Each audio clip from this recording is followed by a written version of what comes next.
All right, hello everyone, and peace of Christ to all of you. I hope you did miss me. I'm not sure if you do. However, I'm sure the Muslims, they miss me at least. That is for guarantee. See, the Muslims always speak to us about God, Muhammad, Allah, Jibreel. Okay. There is a requirement, even for a person who is a human being, to be accepted to be a prophet. Even for a human being. You see, even if you want to work in the post office as a mailman, still there is a requirement. If you do not meet the requirement for the job, you will not be accepted. If we examine Allah, he will not be accepted to work for the post office.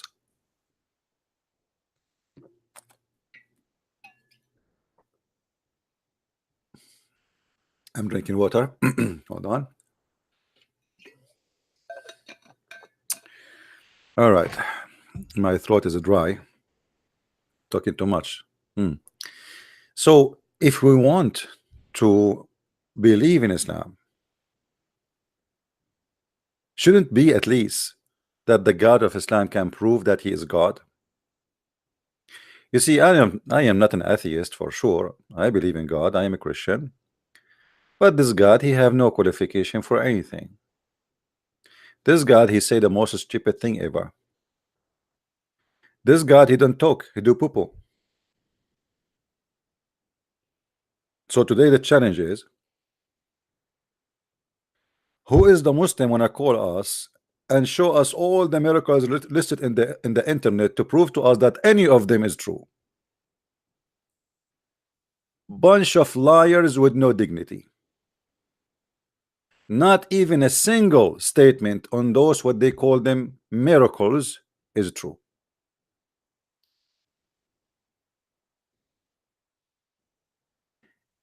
And this is additional proof that Islam is not from God. Because if Islam is from God, why the Muslims need to lie, fabricate false miracles to make us believe?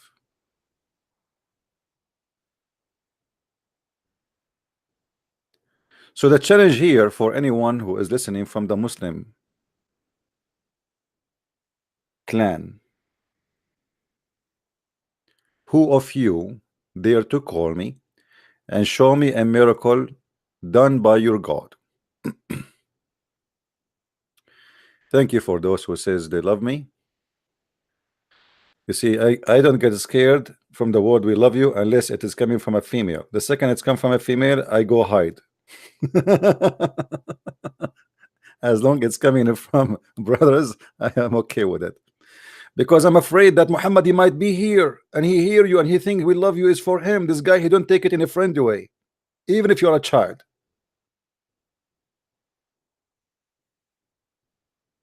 What if Muhammad is here and you say we love you? This guy is not Santa Claus. This guy, he take it seriously.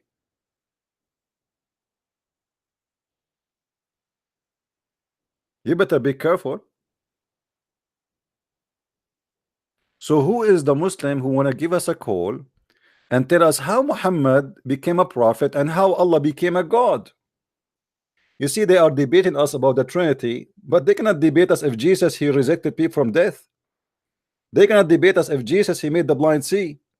They cannot debate us if Jesus, he healed the one who cannot walk, he healed the leper, he tell you what you can hide in your house, which means he know the unseen.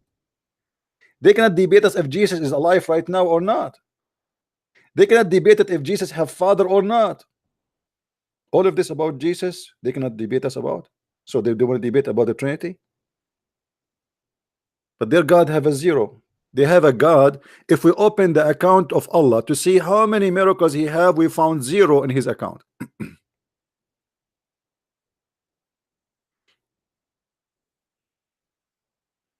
Hello.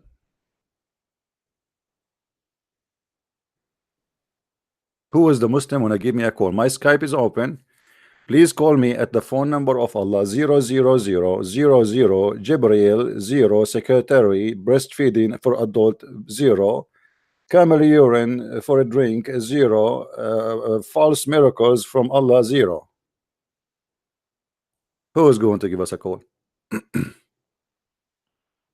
How dare you to speak about miracles? Where are they? Where are they? I want to see them. See, I opened the internet for you. There's many websites here. Look at this one. Miracles of the Quran. You're right. Miracles of what? You're right. What? Look at this. Look. Colonies, animal language, spider web, minerals, atmosphere, breastfeeding. What?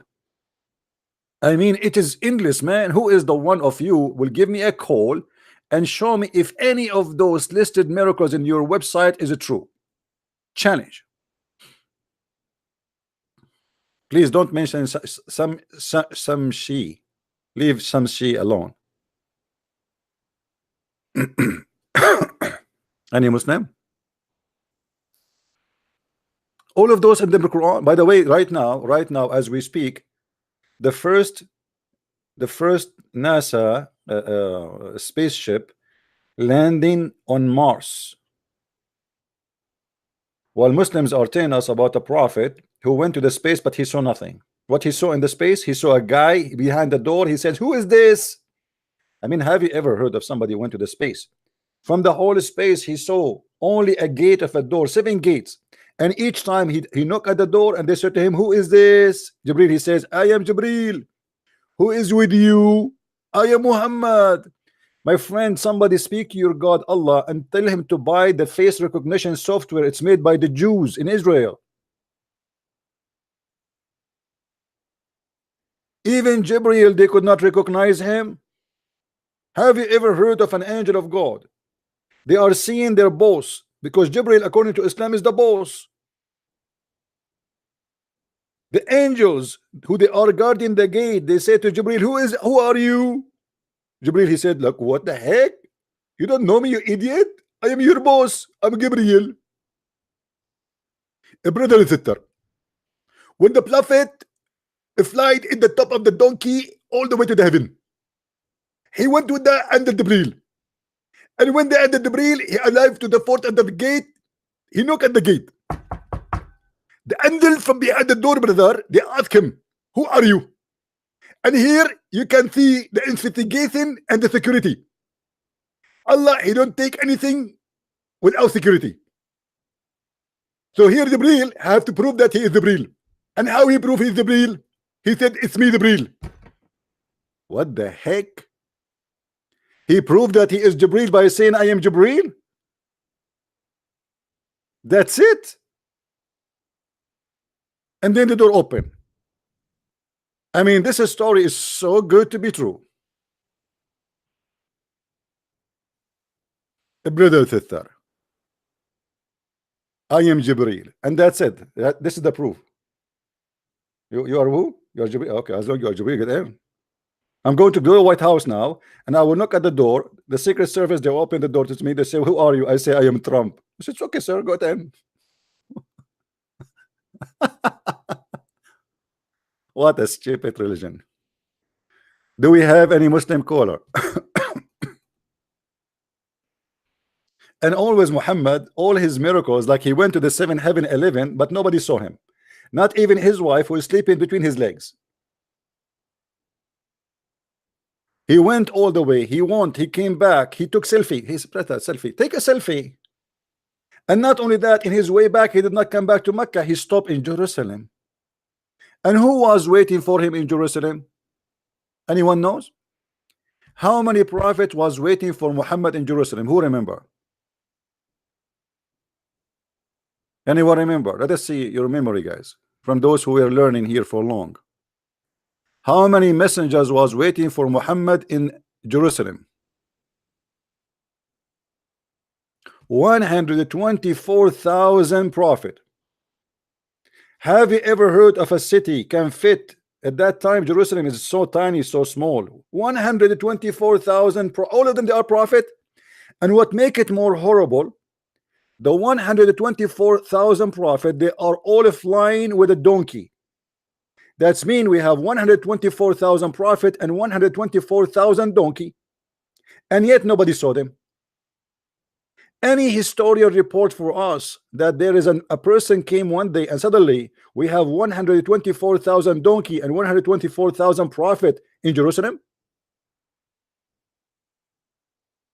Who wanna prove to us that this story is true? Muhammad, he went to Jerusalem and he visited the Aqsa, but there was no Aqsa at that time.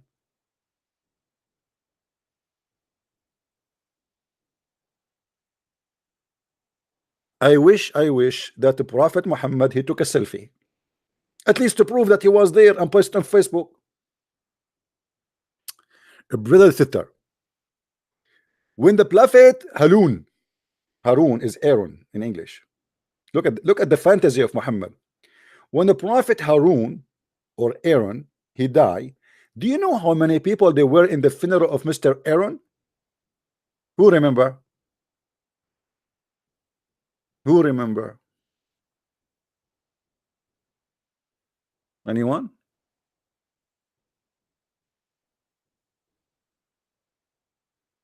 Nobody? 40,000. 40,000. 40. You remember?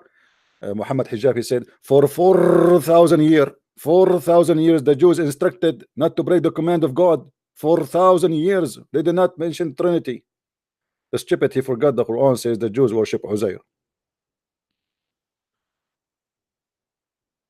He left as a donkey, he never came back as a horse. So when Aaron he died, according to Muhammad, there was 40,000 guys, they went in his funeral. But the problem is not here.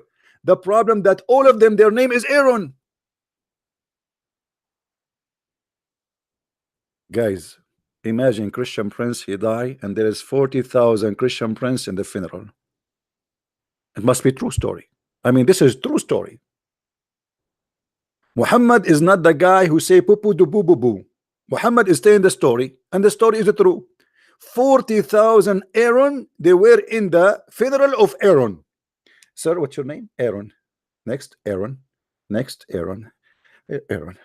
Aaron. Aaron. Okay, I'm shaking hands with in the funeral now. You know, 40,000 guy, their name is Aaron. Why? The whole city, her name is town. The whole Jews, they have no other name except Aaron. Every woman, like not even one when I call her son Musa.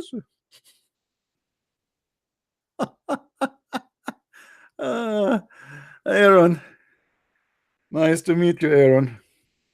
I'm telling you, Islam must be true religion, brother. It is true. 40,000 Aaron.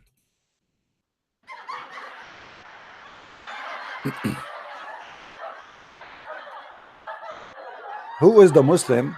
He want to be our hero and he want to give us a call and show us if anything in Islam is truthful. Anyone? Any two? Sold. Oh boy. When the Muslim they try to fool you with those miracles, they are assuming that you do not know anything about Islam, so we can fool you. And as you see, I am here standing, my Skype is open, or what I'm asking the Muslims to call me, choose for me from any who they call miracles. You see, the list is long. Choose anyone and let us see if it's true or not. It's a challenge. It's a challenge they cannot take. Any Abdul. Mayday, mayday, a miracle of a prophet Muhammad is needed. Mayday, mayday, a miracle of Allah is needed. Mayday, mayday, we have zero miracle until now. Hold on. Is that a bee? The honey of the bees? Guys, is that Muhammad, he have a miracle about the bees? Man, should I go there? Shall I go there? Muhammad, he have a miracle about the bees? How is that? Okay, let's see. I became so curious because I like honey. And the reason I like honey, because Muhammad, he have 13 wives, none of them she said to him honey. Looked like he was not honey at all. وأوحى ربك إلى النحل أن اتخذي من الجبال بيوتا ومن الشجر مما يعرشون. If. And look here, brother, and look here at the miracle. Quran chapter 16 verse number 68 69. And your Lord Allah reveal to the bees. Hold on. How Allah he revealed to the bees? Let me tell you how. The bees are now receiving Quran.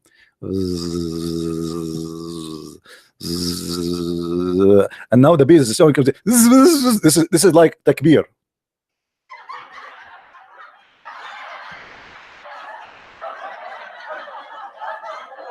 Allah he revealed to the bees. That is something. Okay, build your hives in mountains and trees. In what they build, and look here, and then eat. And look here. Look. Do you see between the bracket females? Do you see, guys, between the two bracket females? Eat for females from every fruit. Look like Allah, he thought only females they eat.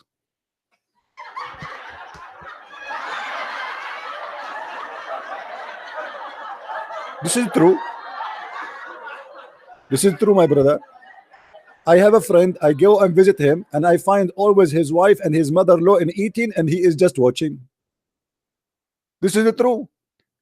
And look how they put it between two brackets. Supposedly they are like, you are stupid and we are smart. Look. For the females. He said to who? For the females. Man, oh man. From every fruit and flow. For females again. Look how many times the females is repeated. I mean, this is a miracle.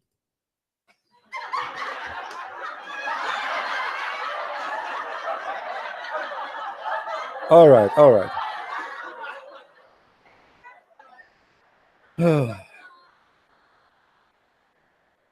Let me zoom in with this website so we can make it better. Hold on. I'm sure you guys are. I don't know how many people of you is going to convert to Islam right now after you see how amazing this miracle. All right, I think this is better, isn't it? Is the text clear, guys? Let me know, please, if the text, if you cannot read it. Can you read it in the screen? Is it clear? All right.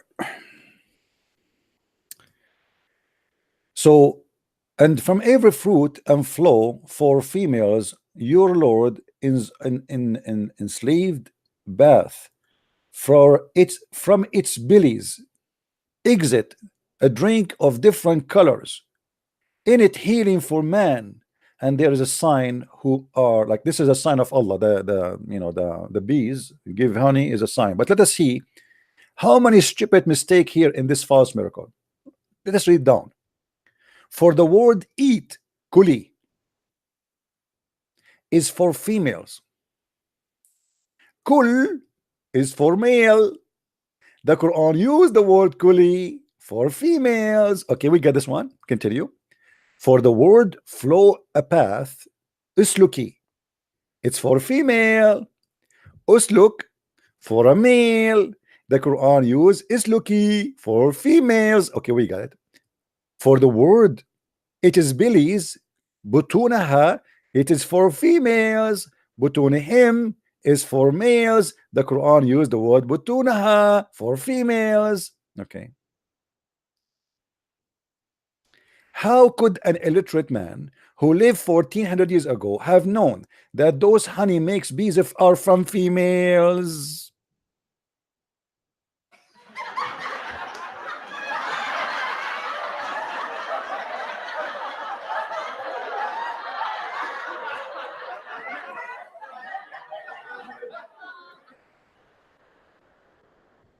Amazing, the stupidity.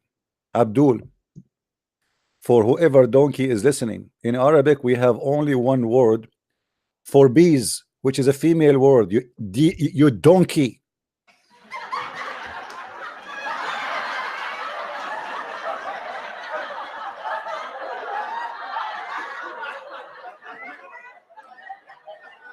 Most of the insect in Arabic, they come as a female regardless of their gender, you idiot.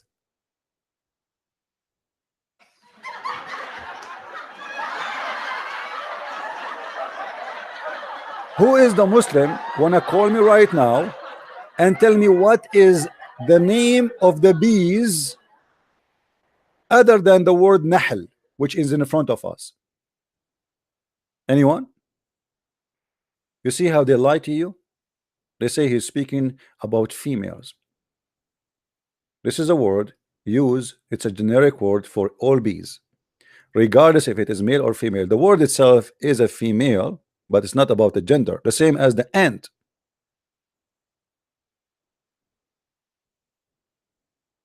When we speak about one individual ant, we say namla.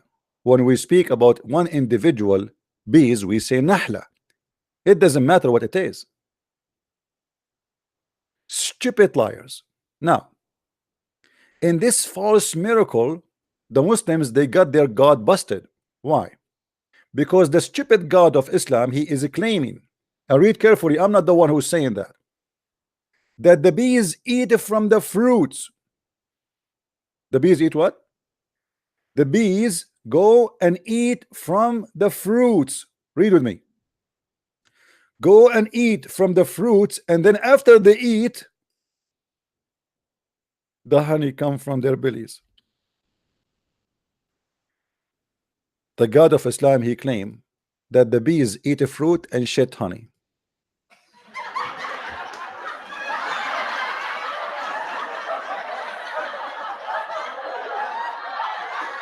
True story, brother. Brother and sister.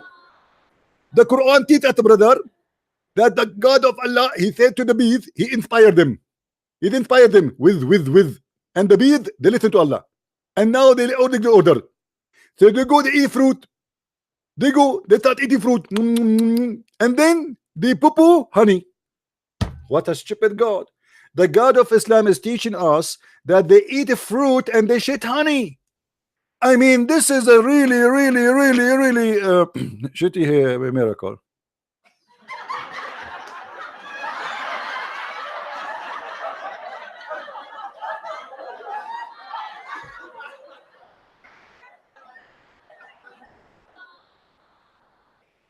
The honey comes from their belly.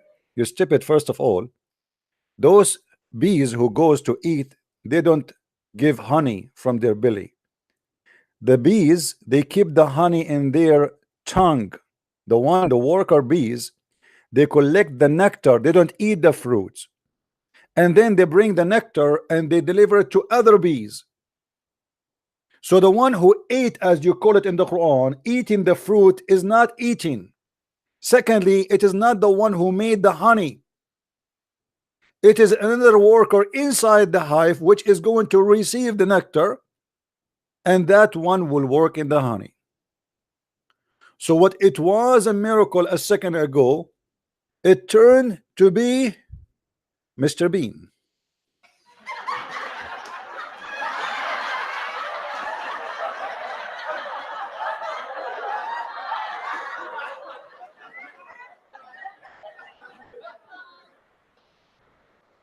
What is next?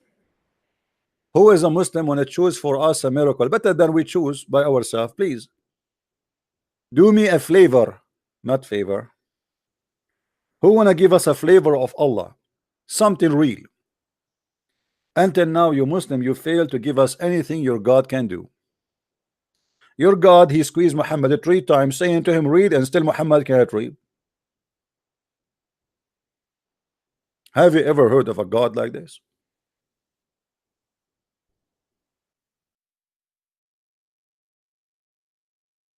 Allah, he squeezed the Prophet. The Prophet is being squeezed. He said to him, read. He squeezed him again. He said to him, read. He squeezed him again. After all the squeezing and saying, still Muhammad cannot read. That was a very magical squeezing. Where is the miracle of Allah? Jesus said to the blind man, see, he saw. He said to the man who cannot walk, carry your bed and walk. Wrong, go. He did.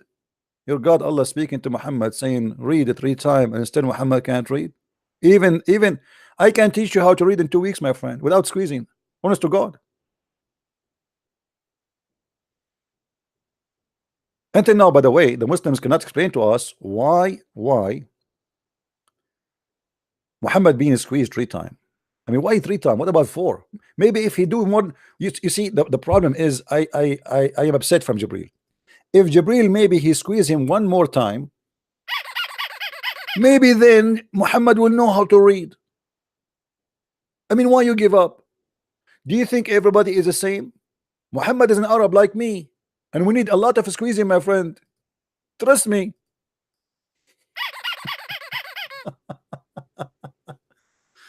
All right. The first miracle, it turned to be hocus. What is next? Who is the Muslim wanna call me and choose for us something difficult? Look how many. Look at this. Look at this boy. Breastfeeding. You remind me of the hadith where Muhammad he said a Muslim woman she have to give her boost to an adult until he suck it 10 different times. I mean, this is alone truly is a miracle. And I'm afraid, truly afraid, that if this verse is still in the Quran, a lot of men specifically will convert to Islam. Think about it. A prophet of God, he is ordering women to give their breast for you in order to be in one place. So think about this. You are going in a cruise ship, and inside the cruise ship there is like 6,000 people. 3,000 of them they are females. And now you will spend the coming 2 months sucking their boobs.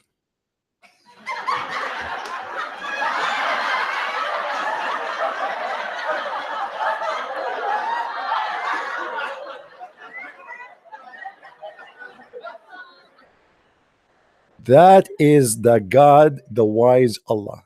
I love it. By the way, guys, I'm going to go on a cruise ship soon. I mean, but it have to be Muslim females only. All right, and I will take selfie for you. I will do live broadcast. You go inside your house, you find a man sitting in the lap of your wife, and he is sucking her breast. And you say to her, "What the heck you are doing?" She said, "Just shut up, idiot. Don't you know what the Prophet said? He said, give them my boobs 10 times until he's satisfied." Look at the guy, he is not satisfied yet. We Muslim brother, we are very protective to the point we don't allow you to shake the hand of our wife, but you can suck her breast. It's halal and lawful.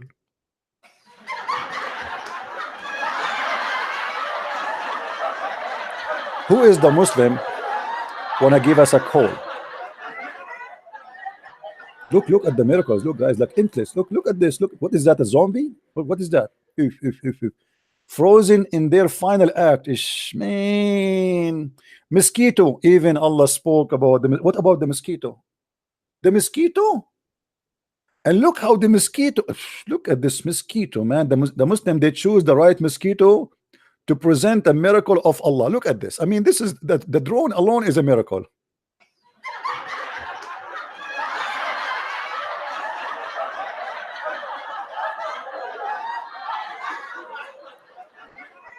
Who wanna call us and choose a miracle of his choice? You can choose the mosquito if you want. I don't mind. I mean, mosquito, who care?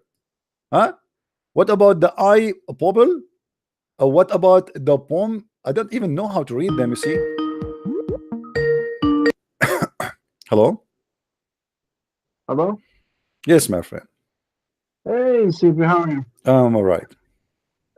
I was wondering, I was a big fan of you, but until you were, I don't think that as a person, as a Christian, you're supposed to. Shut up.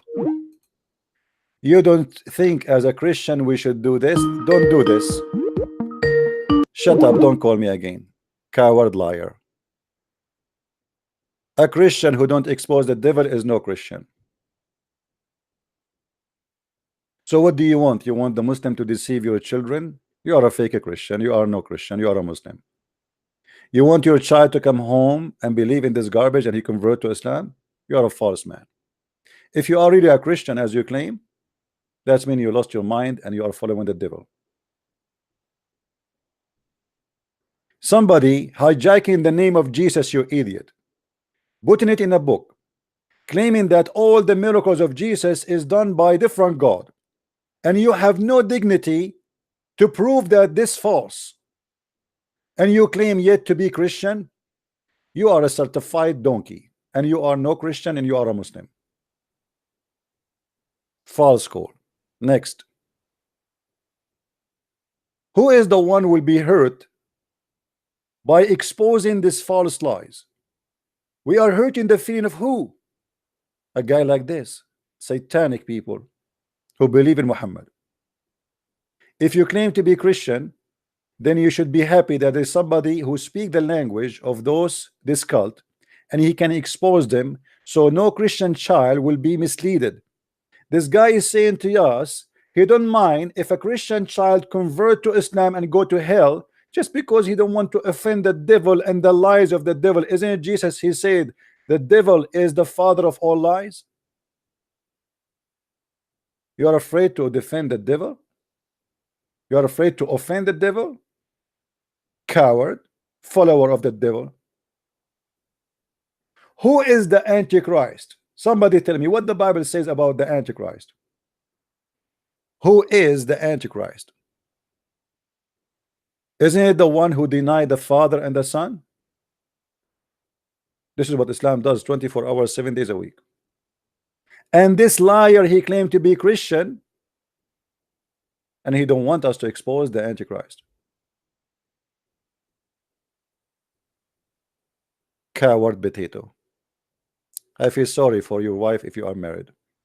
I advise you to put you in the laundry machine and put a lot of detergent. Maybe you will get better. But I don't think so. Do we have any brave Muslim would like to call us? Anyone? Christian Prince, I used to be one of your fan. My friend, I have many fans on home here at home. I turned them off all because it's cold here. I don't want you to be my fan.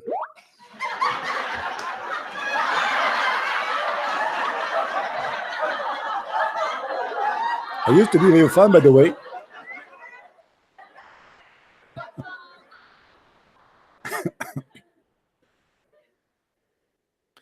True story. Do we have any Abdul here?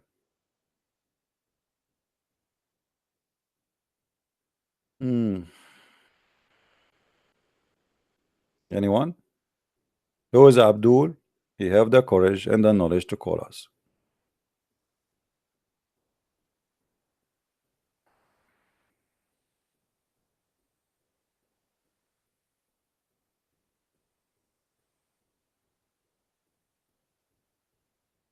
Anyone?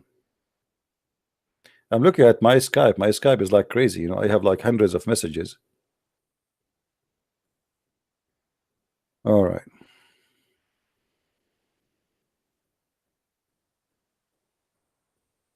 And I'm getting a lot of health advices about being to take care of my health. My friend, don't worry about my health.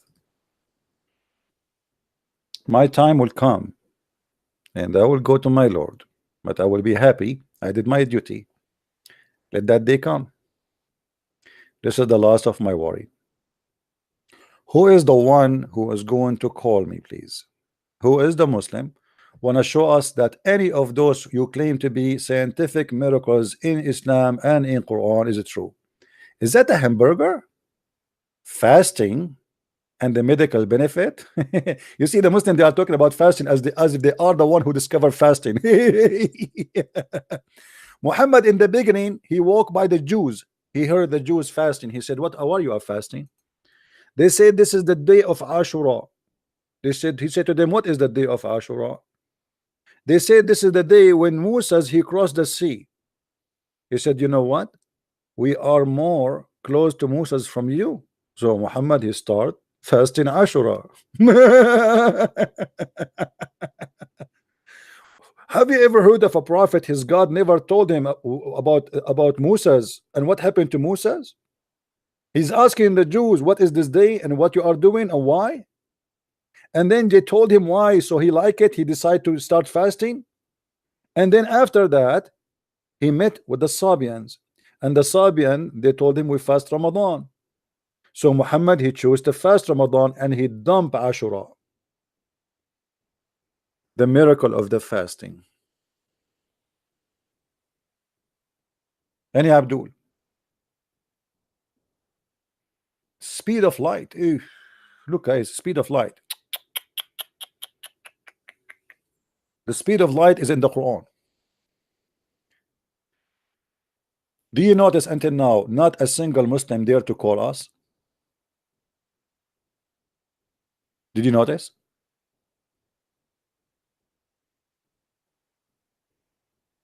Why? Because they knew that all those miracles are hocus.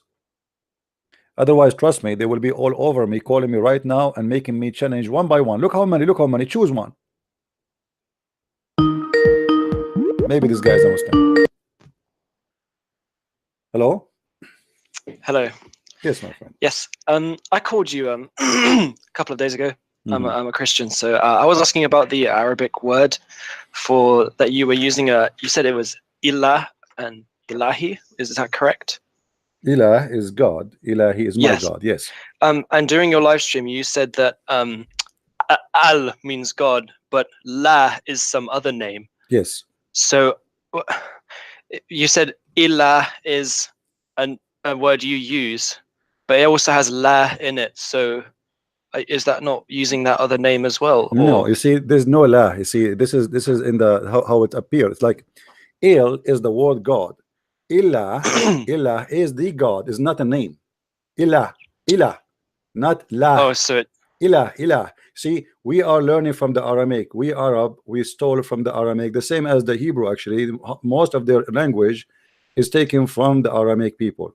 So ilah can be ilaho, can be ilaha, can be ilah, can be el. It can, but it is il. Il is the word there. It's not a name. There's no name. Il is the word God. That's it. The rest is either to make it like depend in the sentence how where it is, where it's located. But here, when you say alhamdu li lah, not li il lah. You know what I mean? So Okay. la here is a name by itself. Il is the word God. Are you getting my point? So like in the Bible it says that Jesus, his name is Emmanuel, correct? Okay, il at the end, that's mean God is with us. What is the word God is il. All right, so you will see that all the names in the Bible actually they are not names. It is a sentence, means something. Like Abraham. Abraham is not if you ask a Muslim what Abraham mean, they don't know. Abraham is a word mean the one who crossed to the other side, the one who crossed the river, the one who crossed to the other side, which means he was with non-believers and he crossed to the side of the believers. So when we read names in the Bible, most of them they are not names. 99% actually they are not names. It is a sentence, it's a title, it's a statement. All right. Same as the name of Noah and his children and his name Adam. It is not really a name. So when we speak about God, you see in the Bible there's no name for God. God, he said I am who I am. Okay, so we don't have a name to talk about here. We are talking about the word is God. But for the Muslims, if you ask any Muslim, he say to you Allah is a name, correct? Yeah. They don't say Allah is a word mean God, they say Allah is a name.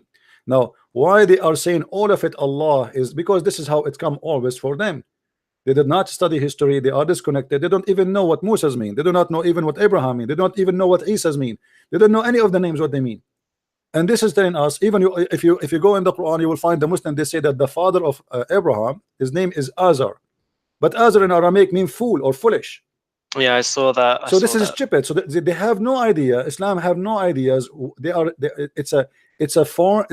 stole the religion from other culture and they adopt the names, and then because they are not learned people, they do not know what the names mean and they get themselves busted. As an example, when a Muslim he says to you, who is the angel who brought the book to Muhammad? Gabriel. Okay. Or they would say what, Jibril. What is Gabriel? Isn't it Gabriel a word, two words connected together? Yes. Okay. Why Allah his name have no il in it? If Gabriel is the angel of the God who his name is il.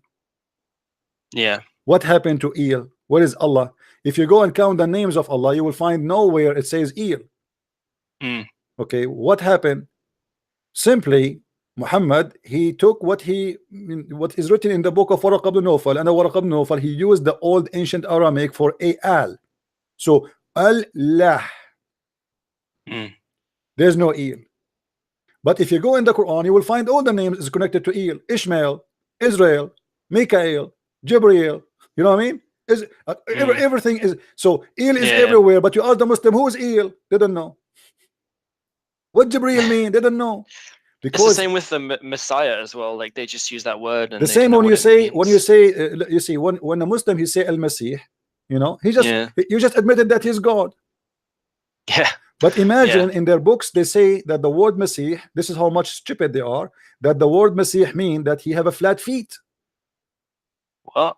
Yeah, because they are connecting it to the Arabic word which masaha, which means flat, like, you know, it's white. So they say really? maybe he had, maybe they are guessing, they are not sure, maybe mostly he have a, you know, the Messiah, God, he sent the messenger who will walk between his nation with the flat feet. It's crazy. All right, did I answer, my friend? Yeah, I have a couple of other questions if no one's calling you. I wanna focus on this topic today, which is the miracle of the Quran. If you have something about it, you know, we don't want to mix things in this video. Do you have anything about this? I'll come back if there's no one calling and with a question related to your topic. No problem. Yeah, I prefer. Right. Thank you. I prefer if we guys focus on our topic, so we keep it the way it is. So when somebody download the video later, is going to be only about this.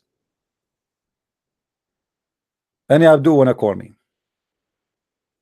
Is those miracles are true? Flight, guys, the Quran speak about the flight. I want to see that. This is a new for me. Hold on.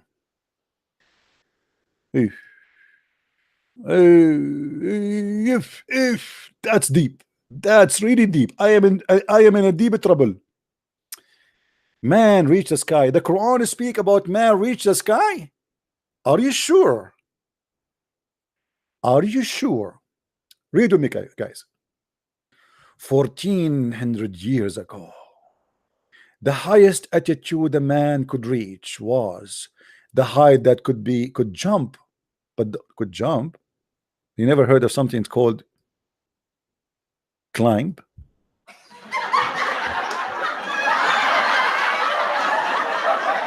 Okay.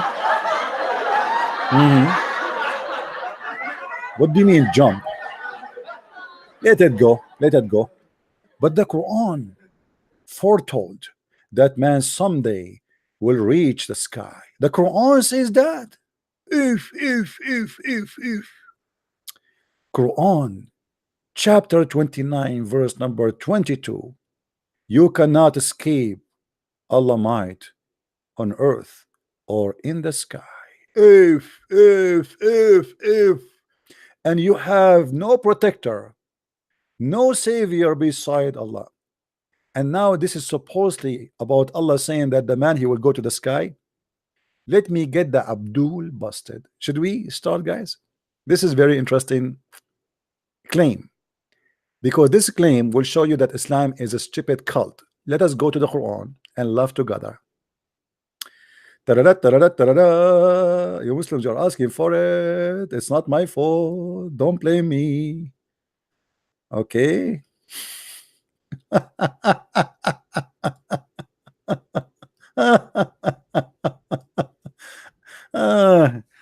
Unbelievable. I love it. The best comedy show ever is the Quran, brother.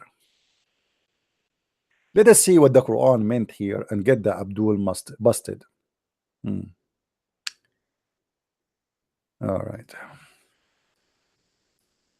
يا معشر الإنس والجن.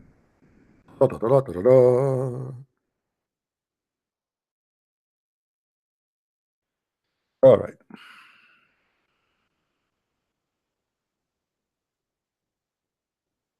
This website is not really good. The search engine is not helping. Let us see here.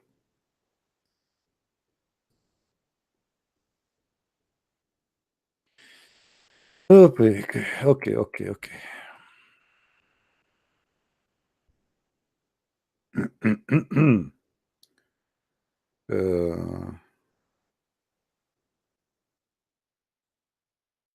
See, the other website is not working for some reason. Like it worked, but when you find something, you cannot jump to the verse right away. Let us try there. What we can do.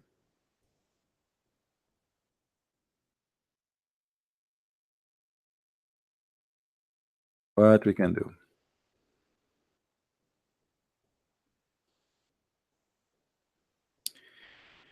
يا معشر الجن والإنس إن استطعتم أن تنفذوا من أقطار السماوات والأرض فانفذوا لا تنفذون إلا بسلطان.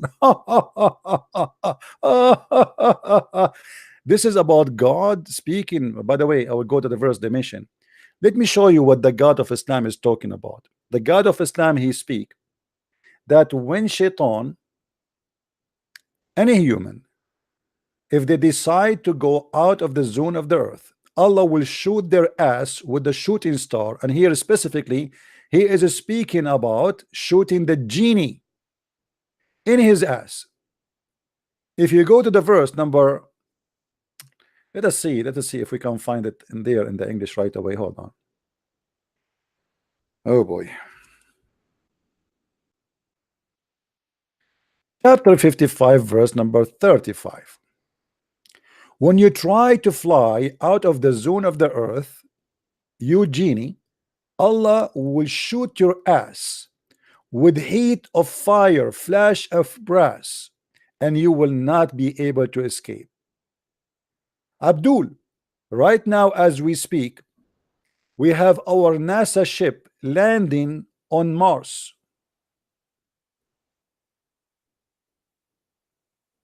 Right now as we speak, NASA live, watch inside Mars landing online. Your God, he challenged mankind and the genie to go out of the zone of the earth, and yet we are there from long time. Your God claim that we cannot escape the zone of the earth and the sky, and if we try, he will shoot our ass. May Allah ask you. Unbelievable.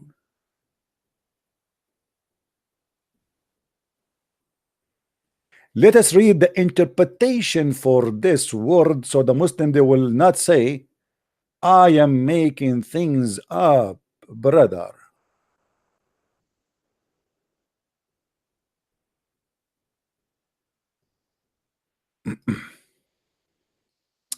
Ibn Kathir,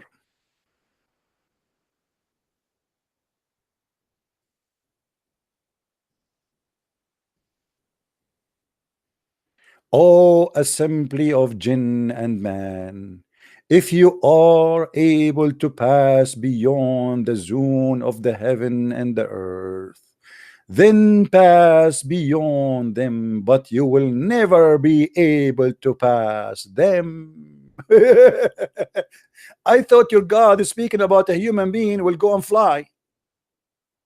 Your God here is saying you cannot, except with the authority of Allah. If you ask what does that mean, they will say to you only prophet they can do, because Muhammad, he went in the top of a flying donkey, correct?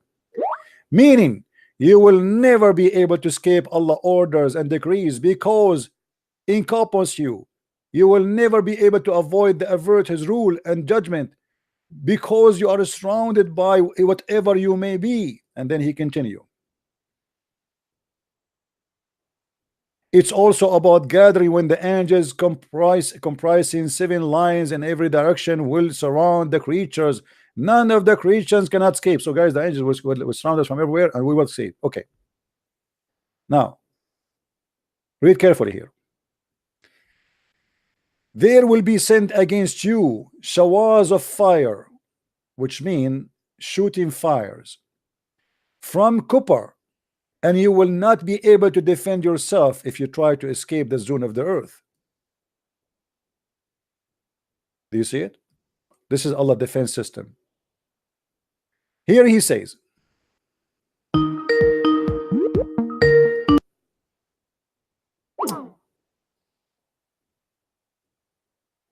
do we have any Muslim on a call? Any Muslim on a call? Before we continue reading, please, if there is any Muslim here want to correct us, prove us wrong, because we can change the interpretation for you, brother. Anyone? In different verse in the Quran says the following. Let us laugh more about the same story.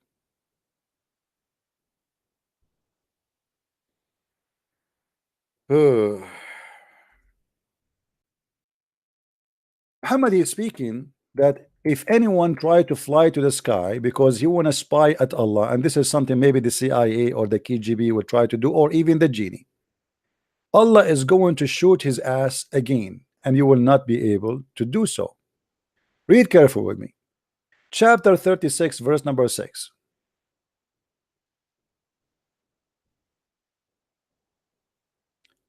Allah tells us that He has adorned the lowest heaven with heavenly bodies for those among the people of the earth who look at the stars. So the stars, according to Islam, exist only in the lowest heaven. And He says, وَلَقَدْ زَيَّنَّا السَّمَاءَ الدُّنْيَا بِمَصَابِيحَ وَجَعَلْنَاهَا رُجُومًا لِلشَّيَاطِينَ. And we intended, we have adorned the nearest heaven with lamps, and we have made such a lamps as missiles to drive away the shaitan. Explanation. How will Allah drive away the shaitan? If the genie or mankind, they try to get out of the earth to go to the heaven, Allah will shoot their ass. Read with me. And indeed we have put the big stars in the heaven and beautified it for the beholder, and we have guarded it from every outcast shaitan, except him who steal the hearing. Allah teaching the Muslim that there is genie who spy at him. They try to steal the hearing. He pursued by clear flaming of fire against every rebellious shaitan, mean every insolent and unbounded devil, when they want to if it's drop on a news of the heaven. See, they want to spy at the news of the heaven. So when they try to spy, a person, fire comes and burn him. So the Quran confirmed that you cannot leave the zone of the earth and the heaven. If you try to do so, Allah will shoot your ass. Do you see it? And he claimed that sometimes shaitan, they might able to get close before Allah shoot them and steal some information, except such as a snatch away something by stealing. Except the one among the shayateen who managed to get something, which is who had, let us see, maybe this Abdul. Hello? Hello? Unbelievable. Guys, don't call me if you are not going to talk. So when a shaitan, he tried to spy at Allah, Allah will shoot his ass by a star. Now, how big the star and how big the shaitan? The shaitan, he live in the earth. How we can shoot a star? How we can shoot a star at a shaitan? Remember, Muhammad, he claimed that he tied up a shaitan to the column of his mosque. Why we need a star to knock down a shaitan in his ass? But did you notice here how they fabricate a lie and they make a miracle of something that does not exist, claiming that the Quran speak about the flying? The Quran speak about the opposite. If you try to leave the earth, Allah will shoot you.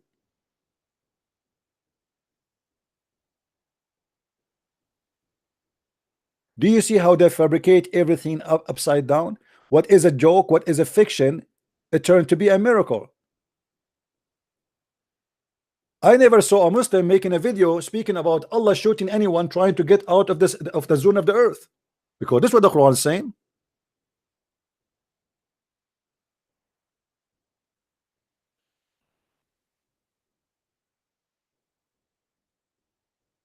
If we go to the interpretation 37:6-10,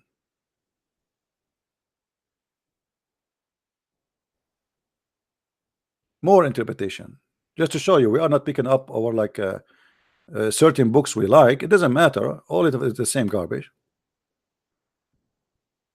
Doesn't matter really.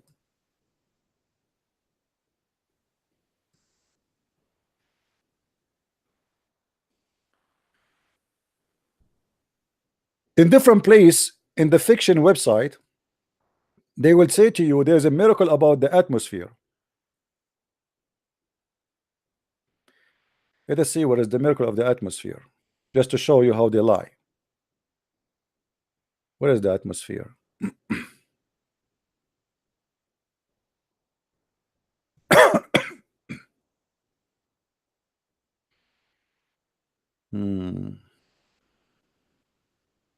Here we go. If you go in this here, in this miracle, they say to you in chapter 6 verse 125, Allah speak about the atmosphere. How is that? He said, those whom Allah he want to guide, he opened their chest to Islam, and those whom he wants, he leave astray, he makes their chest tight and constricted as if they were scanned into the sky. First of all, my friend, here there's a stupid mistake right away in the front of your eyes. If the Quran is speaking about how you feel when you go up to the sky, that's not about really something new. When you go to the mountains, you will have a hard breathing, you know, because you are climbing and you are going to have less oxygen. But this is what he's saying here. The verse in the Quran saying in Arabic that the one who is as if his chest became narrow. ضيقا حرجا. ضيقا mean narrow, which mean your chest is getting smaller. That is the opposite what happened when you go up to the sky, because in the sky the pressure is a lot less. This is why airplanes, they have to maintain certain pressure, otherwise your veins will explode.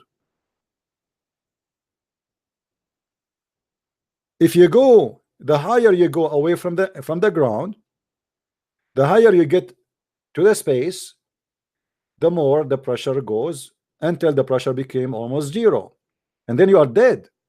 Actually, you will be dead long before that. So what the Quran here is saying, that your chest will be constructed tight. In fact, is going to be the opposite, because the less pressure on it, the bigger is going to go. And that's very normal. And this is why if you go and see those who live in the mountains, you will see that they have different physique. Their chest is bigger, their shoulder is wider, because their lung is bigger than normal people. Why? Because in the mountains there's less pressure and less oxygen. Same time, in different like usually they have other, I saw another one speaking about the atmosphere in the Quran, and they say to you that the Quran speak about 7 layers in the sky.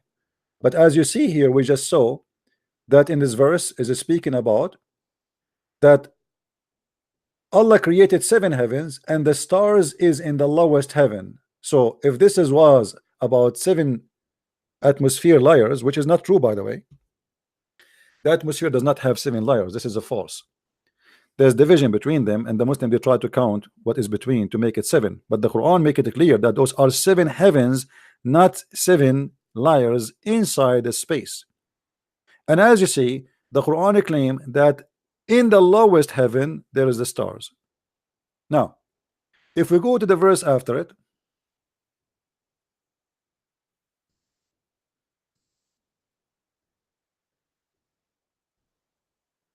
and we guard the sky from any shaitan who try to get out. How? Read with me carefully. We say we have guarded with meteors from every from kulli, from everyone who try to transgress or to go through. Do you see it?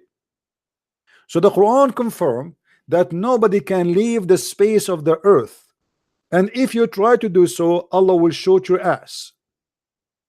But as you see, mankind, they went to the space already. And the first one who went to the space, it was a communist, you know, and the American, and then the Chinese, they have a spaceship. So everybody went to the space except the Muslims, and the Muslims now, they are paying money for American and for Russian so they can go to the space. Why Allah is not shooting the ass of the Russian when they try to pass the zone of the earth, the zoom of the earth? If this is true, do you see it? Now this is alone, as long Muslims they speak about science, this is obviously very scientific.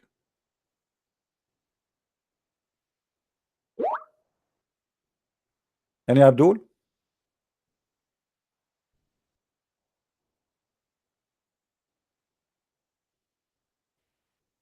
Anyone?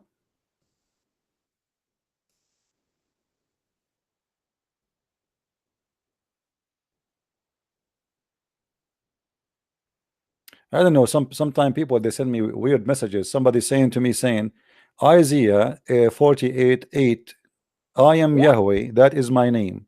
My friend, Yahweh is not really, you see, it says my name, but it's not really a name. It is the word mean I am. Doesn't matter if it's capital letter or a small letter. And just to inform you, in the ancient languages, there's nothing is called capital letter or a small letter. So when God he says Yahweh is my name, that is not really a name. You need to educate yourself. That is a word mean I am, as simple as that. For you it sounds like a name because it's a foreign word, so you take it, you do the same as the Muslims now. The Muslim, they heard Abraham saying to his father Azar, so they thought Azar is the name of the father.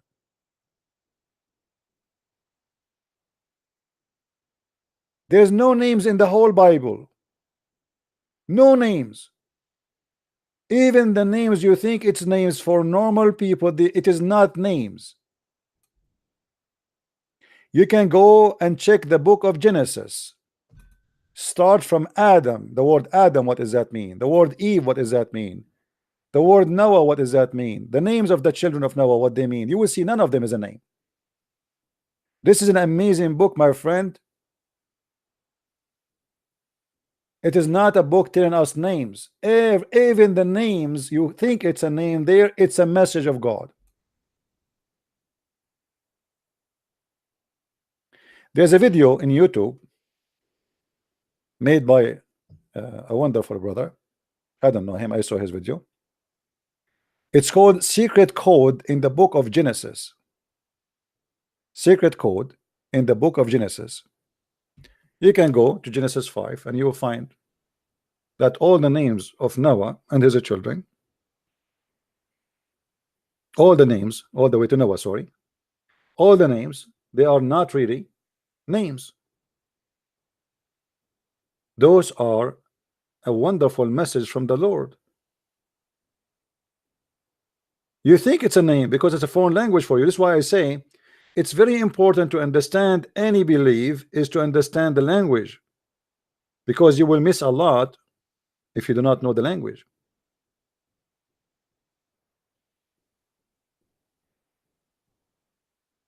Do you understand me? Yes, it's a secret code. Why you are laughing? Let me show you. Let me get you busted. This guy is laughing. Our God is great, my friend. We do not need to create fictions and stories like you. You Muslims do that. We don't do that. Your God is a fiction God. He make up lies. Let me find you the video and let me show you if this is true or not. We don't fabricate things. In a second.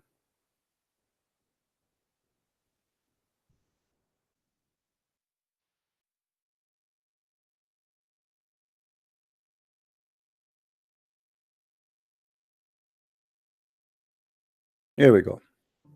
There's another place that God appears to have laid out his plan in advance, and that's in some subtleties, and one of which I'd like to share with you in Genesis chapter 5, a genealogy. The genealogy in Genesis chapter 5 goes from Adam, the first man, down through Noah. And in Genesis chapter 5, if you wade through that, I encourage you to make a list of the names. Adam gave birth to Seth. Seth, Enosh. Enosh, Kenan. Kenan, Mahalalel. Mahalalel, Jared. Jared, Enoch. Enoch, Methuselah. Methuselah, Lamech. And Lamech was the father of Noah. Let's take these names. 10 names. But see, the problem is we need to know what the names mean. And if you have a study Bible or a source, a lexicon, what have you, you know that the name Adam means man. As you go through your Bible, when these names are typically first introduced, most of your marginal footnotes will tell you what the name means. Adam means man. Seth means appointed. Enosh means mortal. Kenan means sorrow. Mahalalel means the blessed God. Jared means shall come down. Enoch means teaching. Methuselah means his death shall bring. Focus, focus. Lamech means the despairing. And the word Noah means rest or comfort. Now, let's read that genealogy as a sentence. Man is appointed mortal sorrow. The blessed God shall come down, teaching that his death shall bring the despairing comfort. Unbelievable. Isn't that wild? Unbelievable. And they say to us, where in the Bible it says that there is God, he is going to be the Messiah? Where is in the Bible it says that God, he is going to come and he will be crucified? Where Jesus says, I am God, worship me? Even the names, they witness to Jesus. As I said, they are not names, my friend. We are very naive when we don't educate ourselves. We think those are names. There's no names. Emmanuel is not a name. Yeshua is not a name. Christ is not a name. Yahweh is not a name. Those are description, a message of God to you. There's no name can describe God. No words can contain him. No letters can explain him. For he is a miracle. And God is a miracle, and this is what the Messiah is.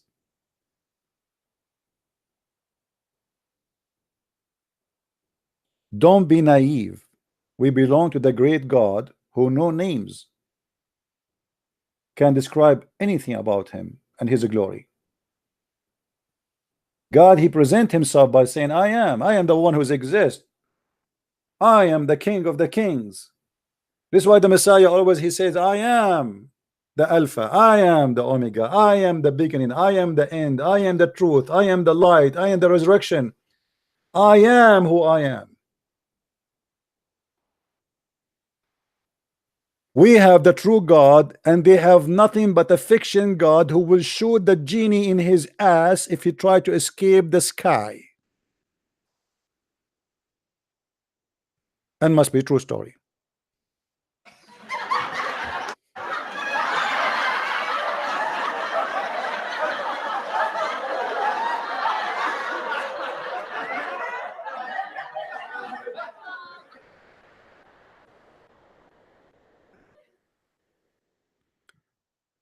Muslims are copy-paste people. Nobody knows even what he's copying. If I ask any Muslim now, when you pray every day, what do you do? Just to show you how stupid this religion is.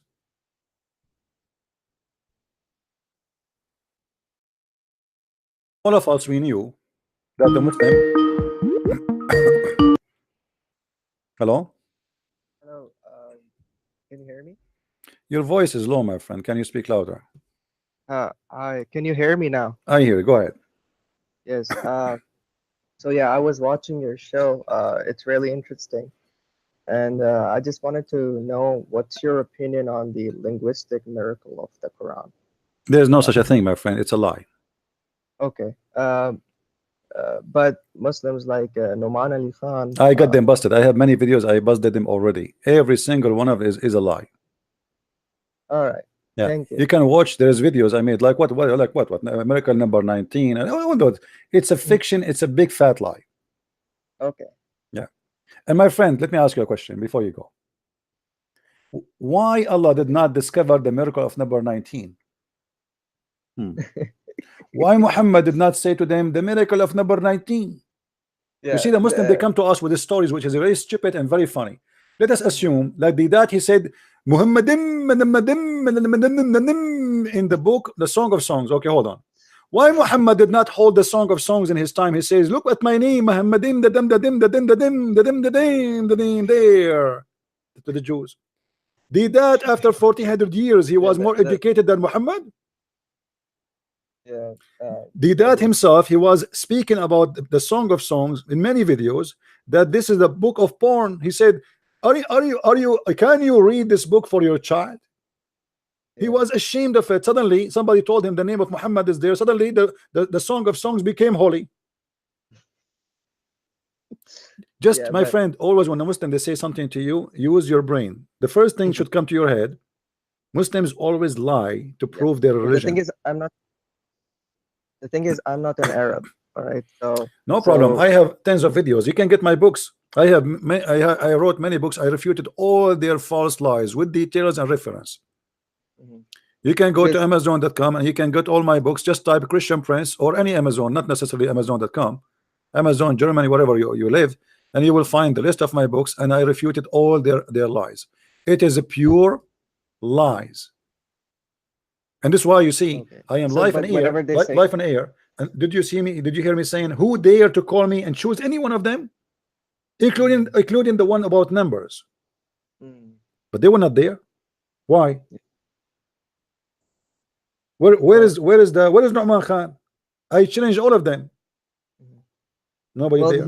he makes videos like about if you read the chapters from the first passages and the last passages, My friend, they are my friend, similar my friend. It's in a the copy.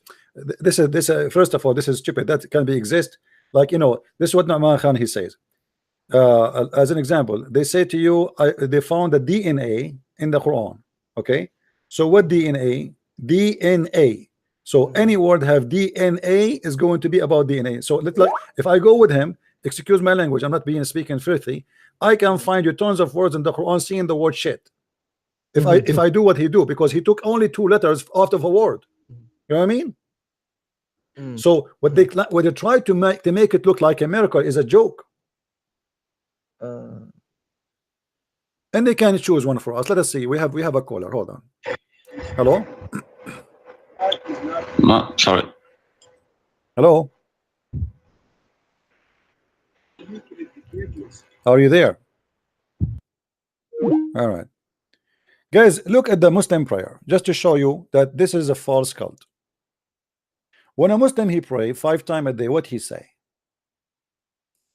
Chapter of Al-Fatiha. What is a chapter of Al-Fatiha? Read with me and laugh. In the name of Allah, most gracious, most merciful. Hold on. Is that the Muslim saying or Allah saying? No, Allah is saying.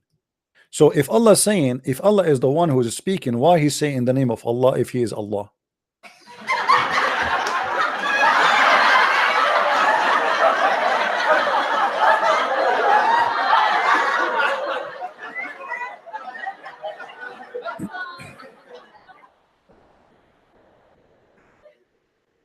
Allah then he says, praise be to Allah, the most gracious, most sustainer of the world.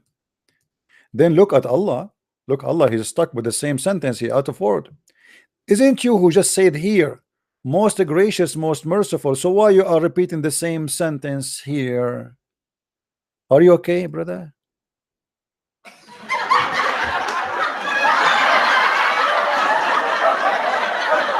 What's wrong, brother?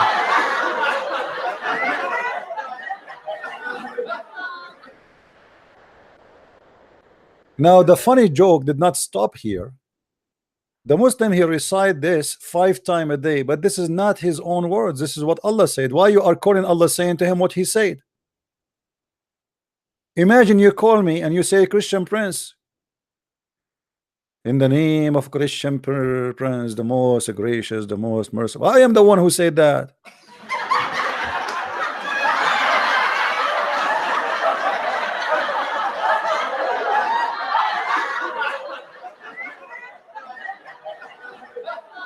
Imagine you have a son.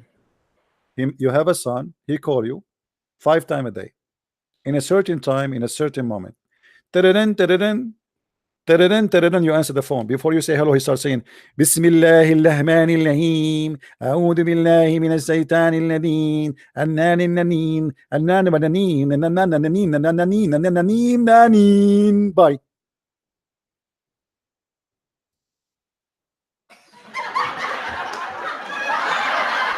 And then after a few hours he call you again and he say the same thing. Tadadun, tadadun, tadadun, tadadun. You answer the phone. Bismillahirrahmanirrahim, A'udhu billahi minash shaitanir rajim, Annanananin, Annananin, Annananin. Bye.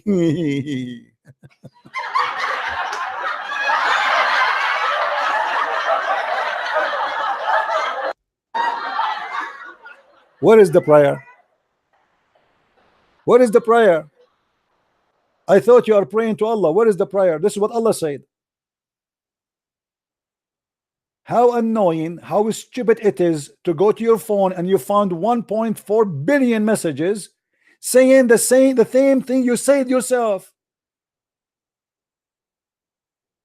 I wonder what Allah would do with them. Do he erase them every day or he listen to all?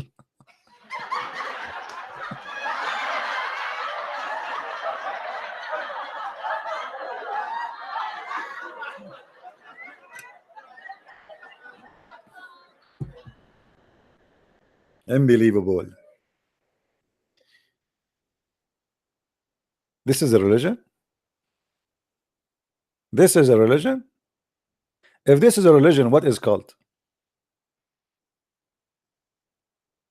What is the prayer?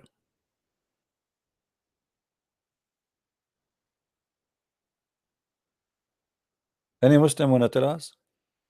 What is the prayer? What is your prayer? When you pray, what do you say? You're not praying, you are repeating what Allah said. And you cannot explain to us why Allah he chose the 3 names to introduce himself, but yet you Muslims against the Trinity, and why Allah he say in the name of Allah when he is Allah.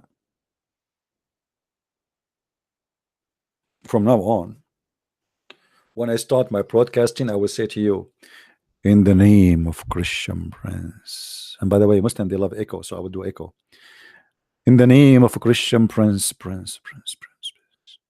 the most gracious, merciful. I'm going to give you versions, never been used. They are brand new from Victoria's Secret. They have no panties. They are so hot. I'm burned. To the point I don't even use any heater in my house. And even I do fry my eggs over their skins. It's a miracle. It's a true story.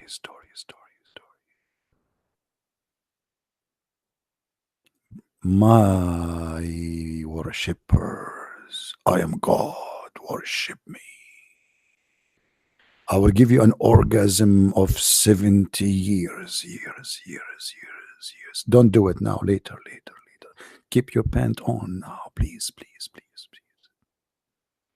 I mean, obviously this God is God. Who can give a man 70 years orgasm unless this is God? You tell me. Nobody.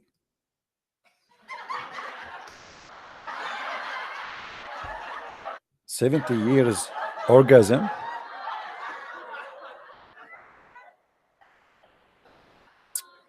I was asking myself why Allah did not promise me like 69 years. I mean, 69 is more sexual and fit with the topic.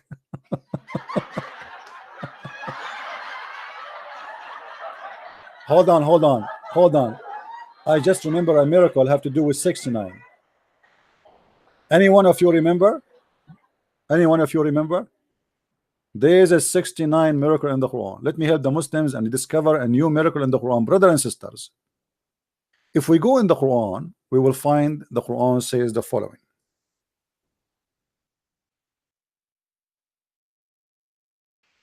This website is really horrible. You cannot find anything in the search engine. I don't know why. Let us see here. Switch the website.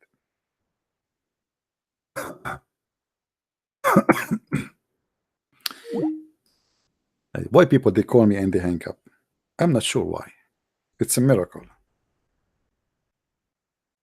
All right. Look at this discovery. Chapter 69, verse number 32. It says that Allah will insert in the anus of anyone he don't like a long chain, and this chain is so huge. Brothers, sisters, do you notice that this verse speaking about the anus, yet it's speaking, or it is numbered as 69? Obviously, this is a mathematical number and a miracle.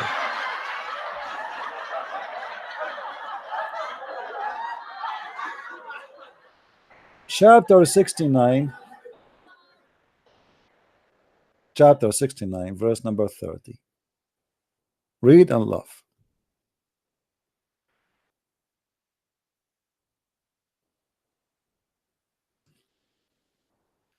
By the way, I want everybody to download my videos because soon I'm going to do cleaning. From time to time, I do cleaning for my channel. I don't keep videos on my channel.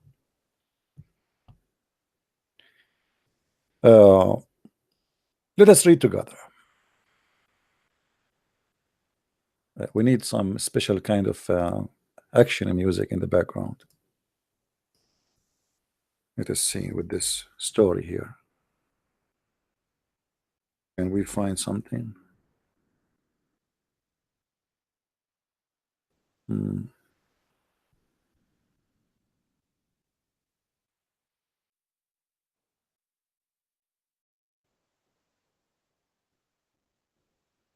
We need to look for something here. All right, look at this. Then fasten him on a chain, wherefore the length is 70 cubit. Oh.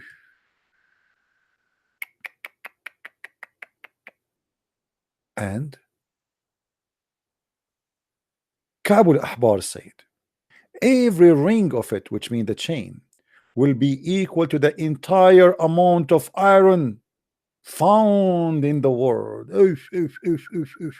Imagine how big this chain is. Every ring of it has equal amount of iron which exists in the whole world.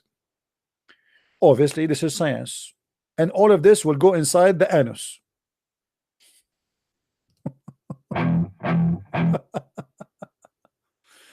Then fasten him. Then fasten him, brother.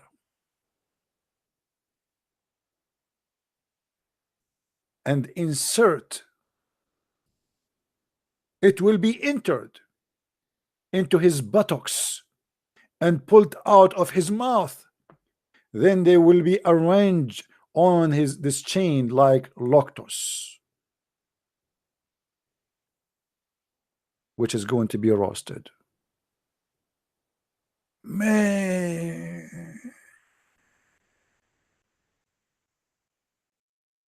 I was wondering where I saw that last time.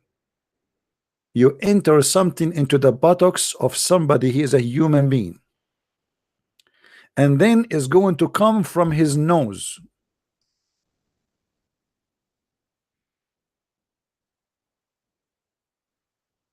Allah will enter chain in the anus of the one who he don't like, and every ring of this chain is equal to all the iron in the world. By the way, this is very scientific, because obviously the anus is so big to the point it can take billions of tons of iron.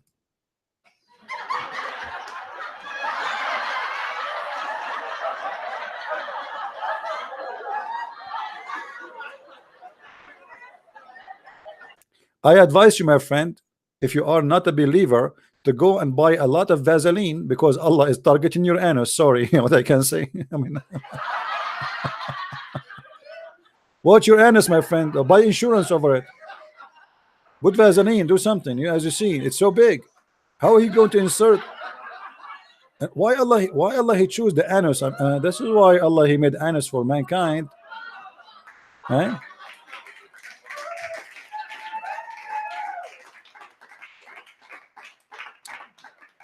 Until now, we did not have one Muslim calling us to prove us wrong.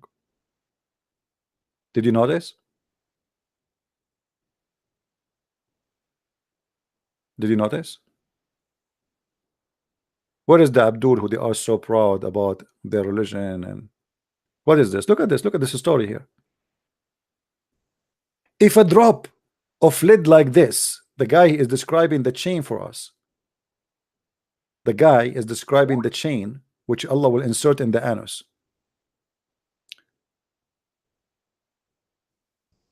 If a drop of lead like this, and he appointed to the skull bones, were sent from heaven to earth, and it is distance 500 years to travel, it would reach the earth before night. Oh, look, supposedly because it's heavy, so heavy, because so heavy, even if it's from 500 years distance, is going to arrive to earth before night. By the way, a 5 years distance measured by the speed of camel or what?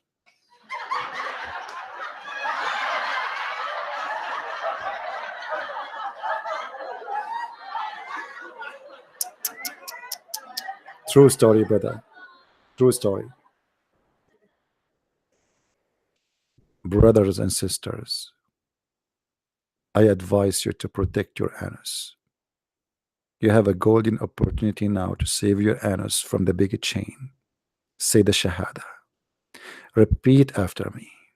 Please, Allah, leave the anus alone. Sorry, this is not the Shahada. Man, I'm reading because... Okay. Hello? Hello, hi. It's Christian, yeah?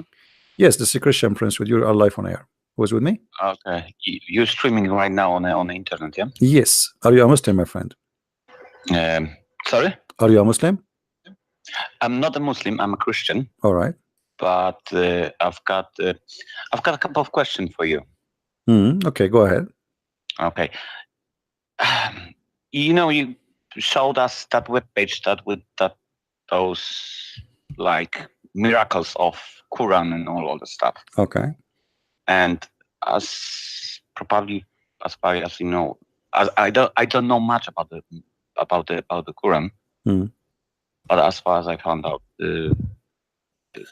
there's some mention of kind of a flat Earth theory. Okay. Because at some point in the Quran it says that the sun sets down in a muddy water, so right. It has to be some kind of a flat Earth that everything turns around. So how come on this webpage that you showed us, they are trying to show us the round Earth? Well, you see, the Muslim, they try to fool us if we are ignorant. It's not their fault. You see, if somebody scam you, it's not the fault of the scammer. It's the fault of the one who believe. Now, did you see where it says the Earth is round here in the web page? Show it to me so we can open it. Where it says that? No, there was a topic of speed of light. Oh, okay. And it shows the round Earth. Oh, it says that. Okay, I did not notice. Hold on. Where it says that? I didn't see it. The main menu. I can't see that on your. Yeah, the Quran says sky become difficult to us to breathe. I don't see anywhere it says the. Anyway, but the well, those people, you know, thing is. But I know, like the Muslim, they say this is true. The Muslim, they claim. Let me find it. Actually, they claim that the Quran says the Earth is flat. Let me find it for you. But absolutely, this is the Earth is round. Sorry, not flat. Yeah. But for sure, this is absolutely false, and we can get it busted so easy. Oh, that's another example of miracle that never happened. Yeah, well, actually, it's the opposite. What the Quran says, is totally the opposite from what the Muslims they claim. You know, and I'm going to get good. You remind us of this, so we can show people that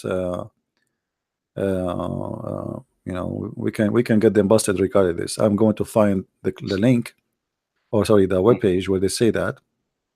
And Christian, there's a big problem with your stream. Your stream is about 5-10 minutes later. 5-10 minutes later from what? Yes, like you mean the I podcast? Speak to you now. I know I speak to you now. Oh, yeah. But I will hear myself, and I will see myself calling to you in about 5 or 10 minutes. Maybe this is your internet. I don't know if this is no. I've got a very good internet. Really? I don't know why, because I have a good internet too. I live in Saudi. I live in Afghanistan, so we are the best. We have the best internet, my friend, in the world. Okay, here we go. I found here. Yeah, the Muslim, they claim in chapter 79 that the earth have the shape of an egg, ostrich egg. Let me see. And but the sun sets down in a muddy water. Yeah, this is a different story. Now we will focus on this one first. Quran. And this is a fabrication made by an idiot. His name is Zawadi, but he took it down. Fabrications like this. He took it down as soon as I got him busted. You know. Here we go. I found it. Let me show it in the screen. So, and I will answer you there. All right. I can't see that. Yeah, okay. Yeah, just go on the screen and you will see it. All right, my friend. Okay. This is, guys, what they are talking about.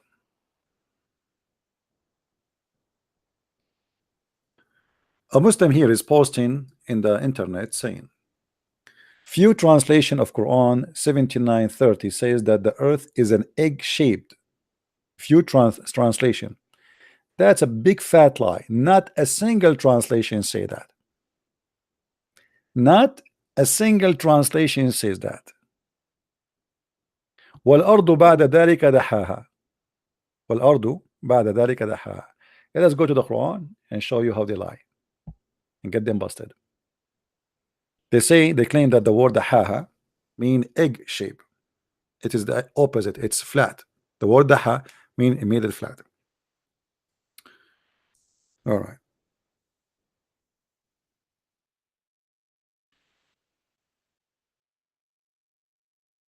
Let's go to the Quran. Man, this website is really bad. We cannot even find. Maybe let us get the whole sentence. Stupid search engine.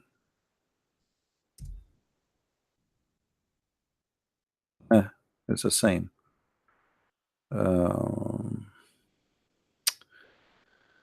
Okay, let us go here. What we can do. But I want to show you all the translation, you know.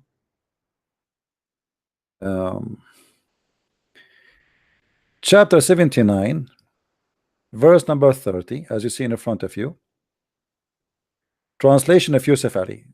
The problem with this website, that's why I'm not using it. When you click at the link, usually it takes you to the verse right away. But now, as you see, I have to screen all the way down. And this is not really practical. Let us try here.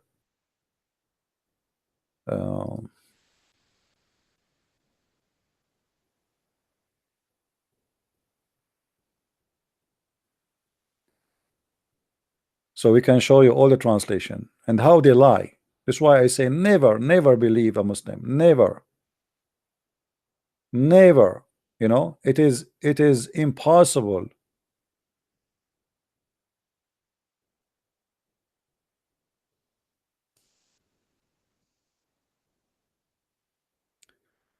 I will show you all the possible translation. I will choose them all with no exception.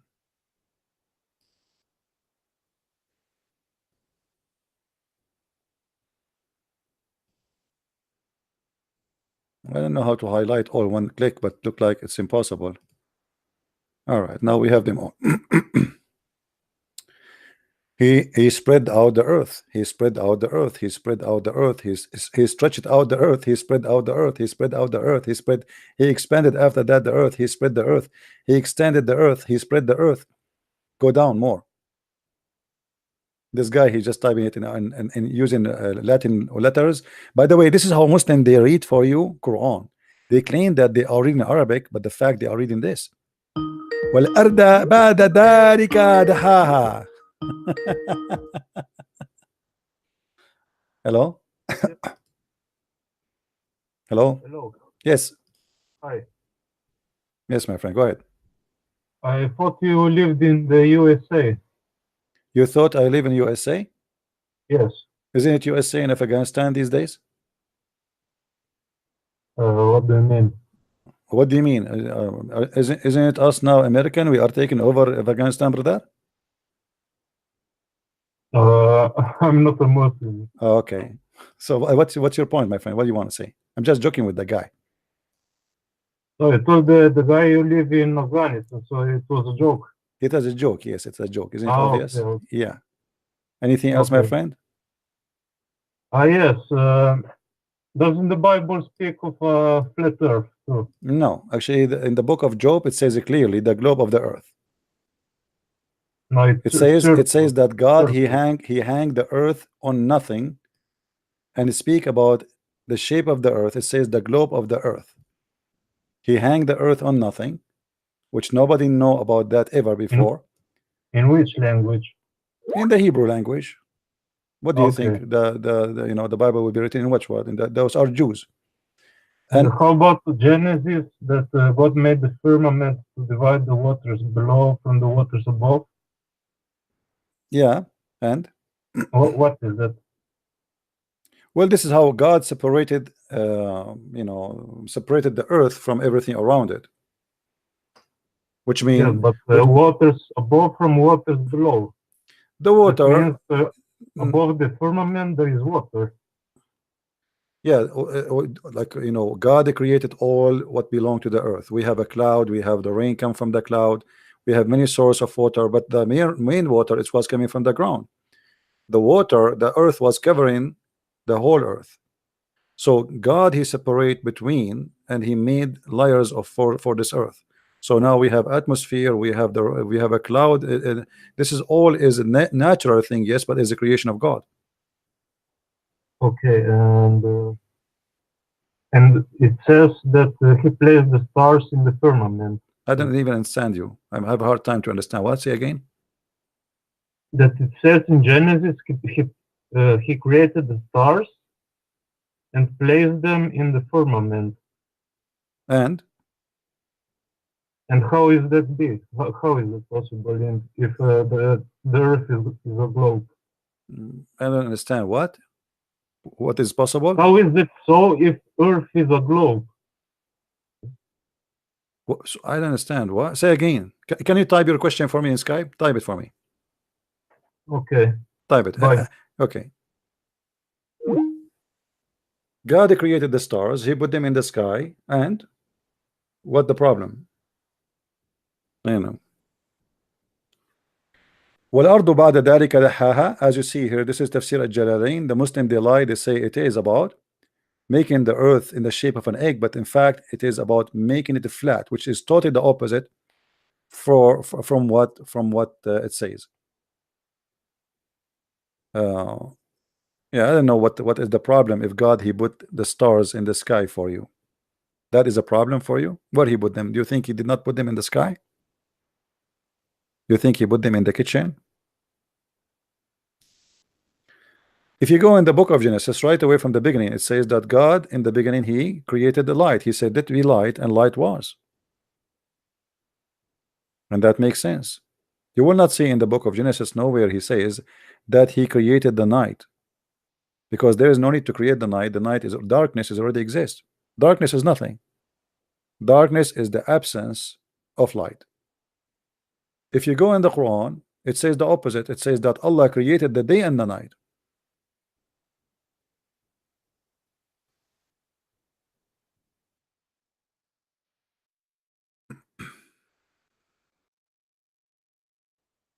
If you go here with me, you will see. Let us see. Let us go to the verses in front of us.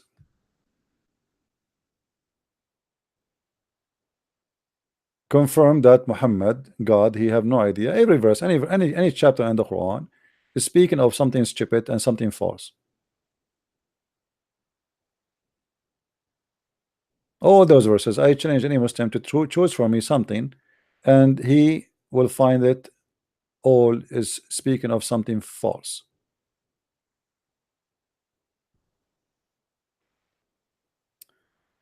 In chapter 13 verse number 3 it says وَهُوَ الَّذِي مَدَّ الْأَرْض. What مَدَّ الْأَرْض mean? He made it flat. The earth is extended.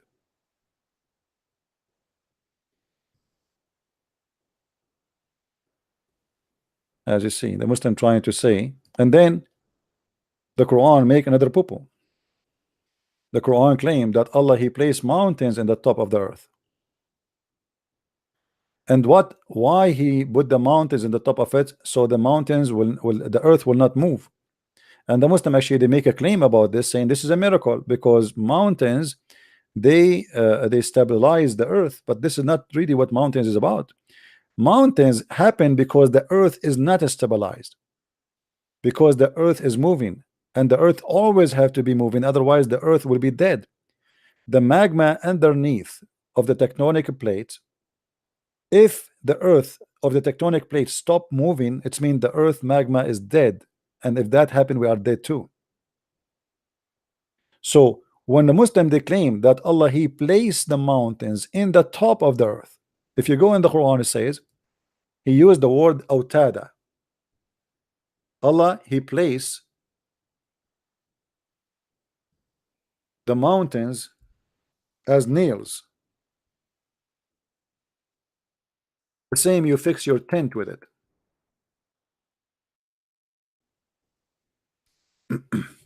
وَالْجِبَالَ أَوْتَادًا, chapter 78 verse number 7.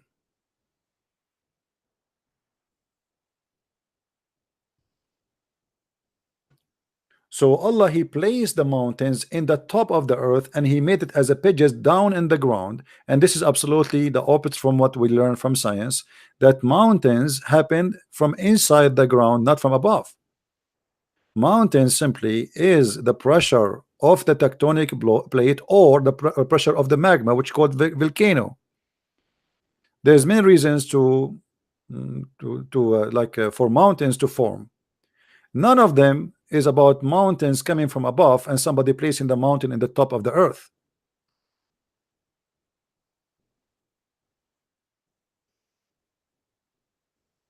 Do we have any Muslim would like to call?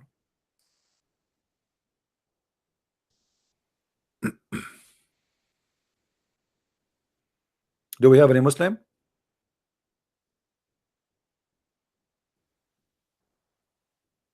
Mayday. Any Muslim want to prove us wrong at least with one thing?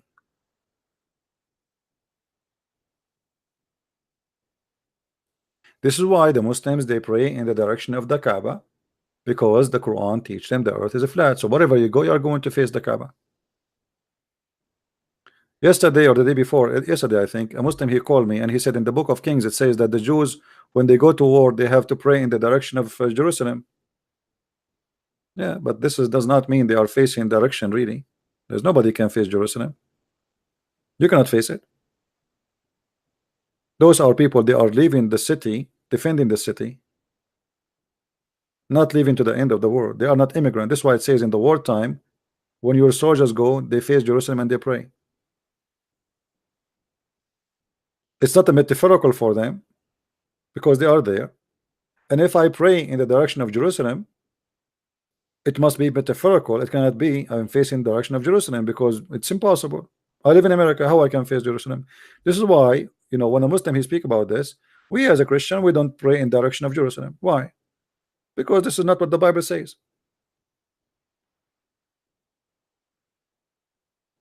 Did you ask yourself why Christians don't pray in the direction of Jerusalem? We don't.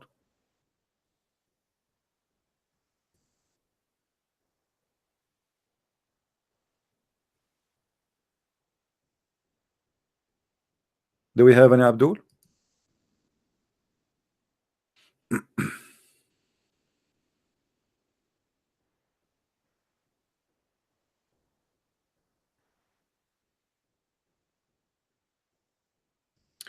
If any Muslim would like to call, I promise you we will be nice to you. We will speak to you with respect.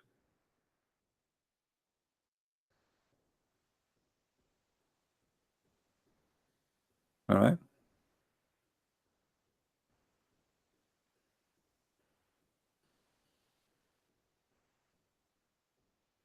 Somebody saying to me, how Islam enter into Somalia? My friend, how Islam entered into Somalia, how Islam leaves Somalia, that's not my business.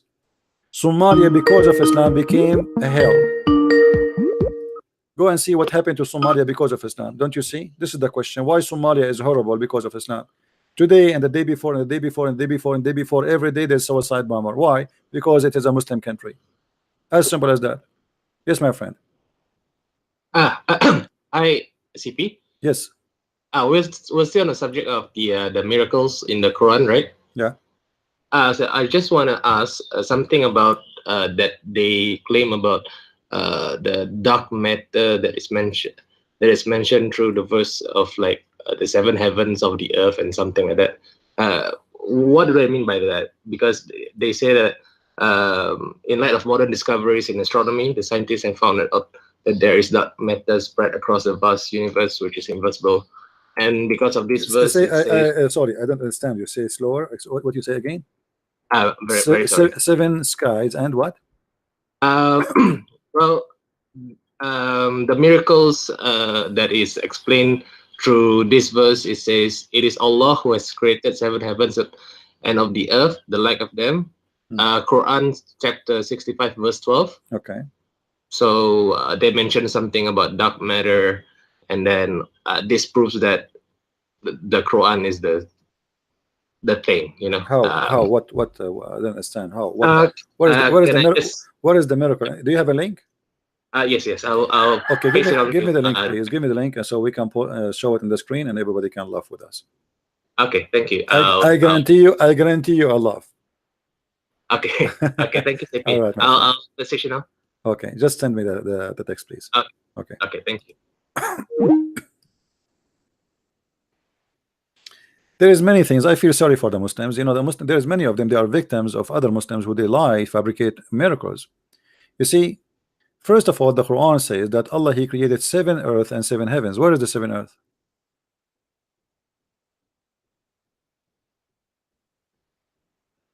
Any Muslim can tell us where we can find the seven earth.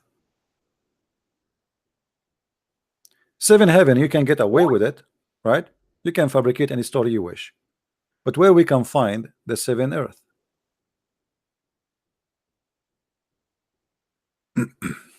All right, he sent me a link.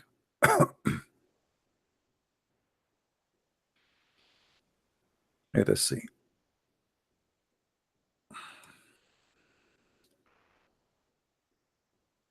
Miracles of Holy Quran. movement of the earth and other mystical bodies. Tara Jibal Subha Jamaat. Okay. You see, first of all, here this verse here in front of us, the Muslim, they lie. They are trying to say to you that here let us read together. Due to many misconceptions, the old time, like considering the sun and the moon are as God worships, the Almighty Lord remind the ignorant once of reality of the universe and things presented in AG. It was normally through the mountains are always steady, stable, and never move. But with the message of time, geologists discover referred to the earth is a quacks as a result of usual shifting of a plates of these hills. The second manuscript, which is not exist, says that you think that the mountains are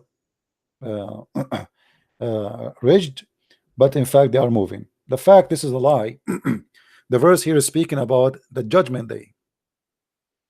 This is how the Muslim, they lie to you. You see, he's trying to make it like this is here a verse is speaking about, okay, you think the mountains is fixed, but isn't it you in different verse in the Quran say the mountains is fixed? Isn't it you who say it in different verse in the Quran the mountains is fixed? So how it's fixed is not fixed here. Here is speaking about the judgment day, and to prove that we will get them busted immediately. Chapter 27 verse number 88.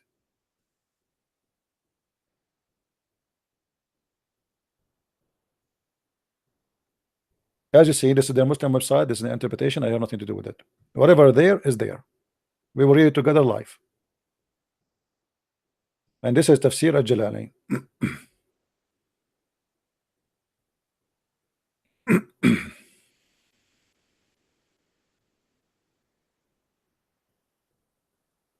Okay. And you see the mountains as you notice them in the moment, blessed is in them, but still stationary, they're placed because of the tremendous size, etc.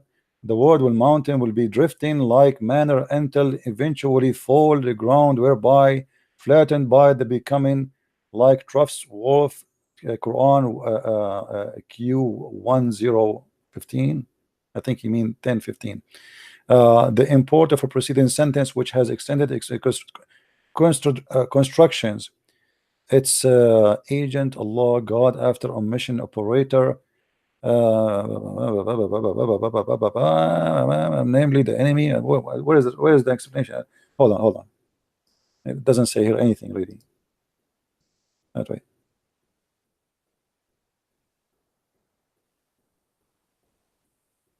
Okay, flying, creation. You see the issue here, it shows us only the verse. Let us go to the whole chapter, the whole interpretation, so we can read. This is about the judgment day. Let us go to Ibn Kathir, because Ibn Kathir, he will show you the verses before it and the verses after it and give you the whole explanation.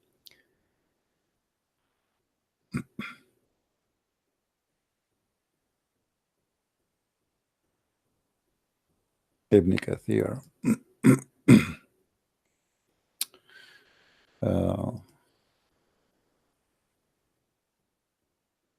Always when a Muslim says something to you, go check their scars and you will see how the lies always is get busted.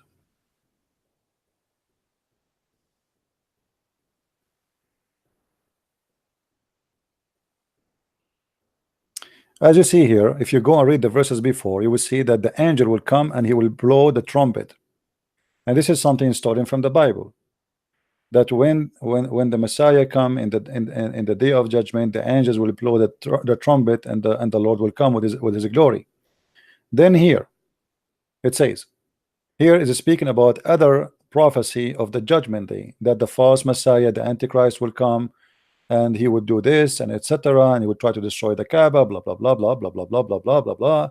And here that Dajjal will emerge from the Ummah and etc. for 40 or blah blah blah blah blah blah. So this is all as about judgment day, as you see.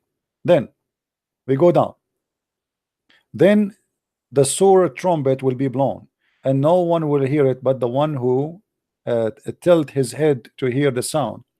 means it will tell. So this is about the judgment day again. Okay. All of this is about judgment day. Read with me carefully. And you will see the mountain, you think they are solid, but they shall pass. They shall pass in the future. They shall pass. They are not passing. They shall pass away as passing away of the cloud.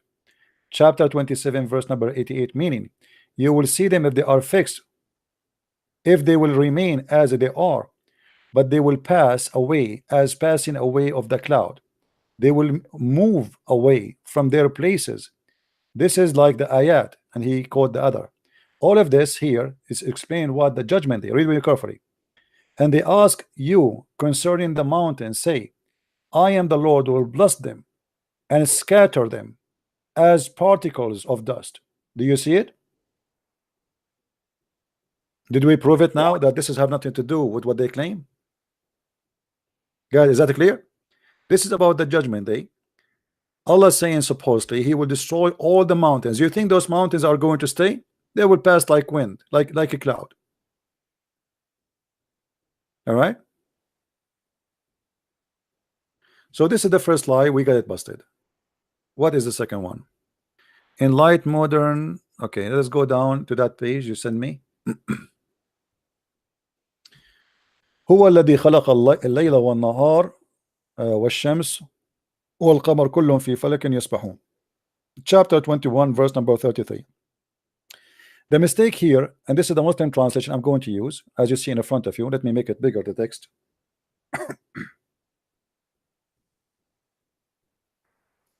It is he who created the night and the day. Guys, anyone agree that God should create the night? That is a scientific mistake, because the night is exist. The night is nothing. Night, if there's no day, if there's no light, the night is exist by itself. Night is not something physical. Is that correct? Guys, is that correct? Night, darkness, is not something physical to create. What is darkness? That is stupid to say. In order, and look what he said. He created night and he created the day, which means the day created after the night.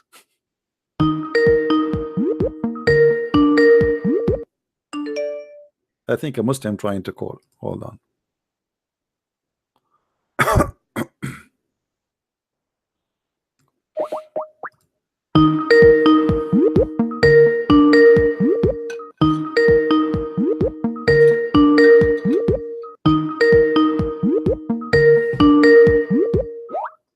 All right, forget this guy. He's not answering. Then he say here,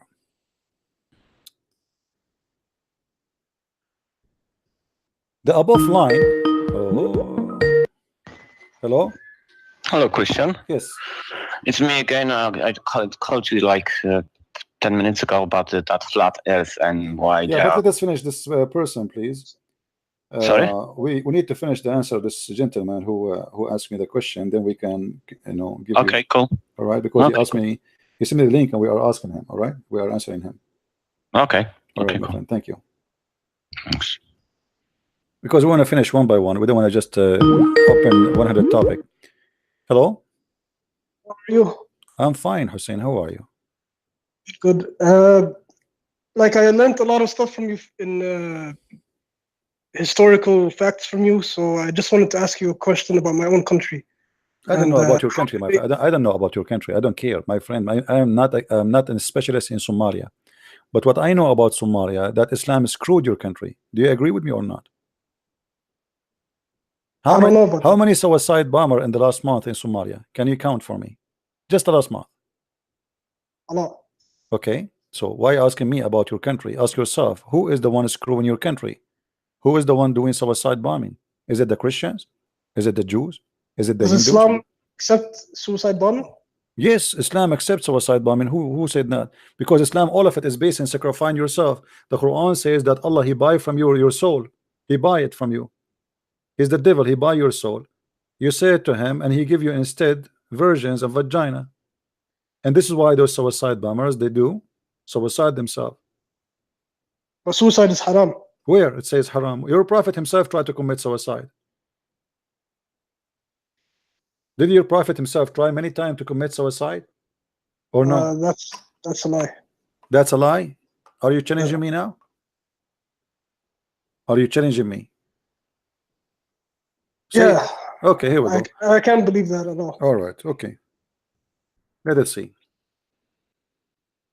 Let us see if this is true or not. This is Sahih al-Bukhari. And this is your prophet. He tried to commit suicide many times. Each time he tried to jump from the top of the mountain. Jibreel, he come, he hold him from his panty, and he said to him, don't do it, you are a prophet for sure. Read with me carefully. Okay. But after a few days, you can see the screen? Yeah. Okay. After a few days, Waraka died, and the divine inspiration was also paused. For a while, the prophet becomes so sad, as we have heard, that he had intended several times to throw himself from the top of the high mountains. And every time he went to the top of the mountain, in order to throw himself down, Jibreel would appear to him and say, "Oh Muhammad, oh Habibi Muhammad, you are truly a prophet. Don't do it." And then the prophet, he come down and go back home. And then it says, and whenever the inspiration stop again, he tried to repeat the same story, tried to commit suicide again and again. Do you see it? Yeah. Okay. So why you are saying you don't believe it? Well, this is new to me.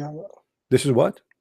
This is new to me. This is new to me. All the facts you're. What do you mean, not me? Who are you? Not me? This is your prophet, not you. Yeah, your prophet. No, I mean, this is new to me. New to you. Oh, okay. But you know, thanks God. I mean, sorry, thanks Allah that the angel Jibreel, he appeared to him in the last moment and he held him from his bikini before he threw himself. Otherwise, we will have a suicide prophet now.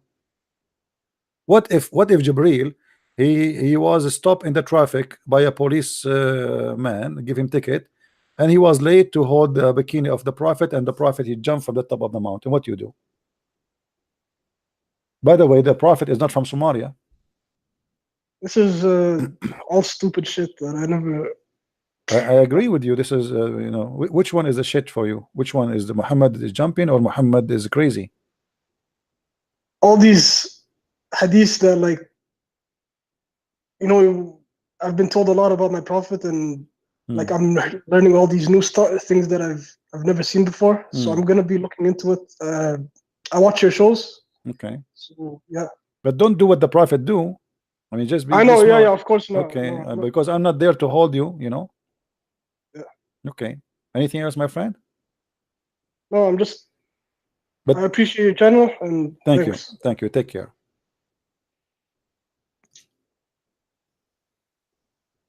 The prophet who want to commit suicide. Have you ever the fun? Now we go back here.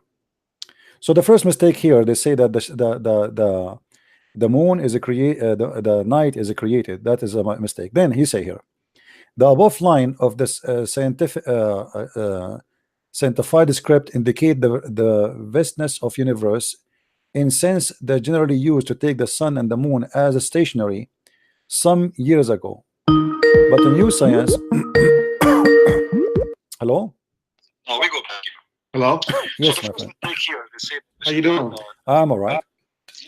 Yeah. I first of all, you're doing a great job. And second, I have the same Abdul Sheikh Tala. He wants to come on again. He just texted me. Who? Which Abdul is that? Sheikh Tala. This guy is a kid, my friend. Just block him. All right. He's like a bug, you know. He will be bugging you for the rest of your life. Just to block him. All right. He's hurt, you know. This is what they do. Bless you. We spank them. They get so upset. They think if they call back, they can seek revenge. But each time they call, we spank them. And this guy, he never give up of spanking. Maybe he like it. You see, the Quran says if somebody is a gay, hurt him, and the interpretation says you beat him with sandals. But if there is somebody is a gay and you beat him with sandals, he might like it and get excited. There's a story of a guy. He is from the companion of the Prophet. He said, if I know who is the one who did kill Uthman, the caliphate, I am going to do, excuse my language, I'm going to do F him. A gay, he was there. This is a story not of me. I can show the reference. A gay was standing there. He said, I am the one who killed Uthman. So now the other guy, he have to do what he promised. He have to him. So he put him down, he made him bend over and start doing it. And the guy that gave from underneath, he was saying, if I know that this is the penalty of killing Uthman, I would love to kill Uthman every day. Wow. And this is what this guy he want. He want to call me to say he is the one who killed Uthman, but I am not a gay, sadly. Thank you, my friend. All right. Take care.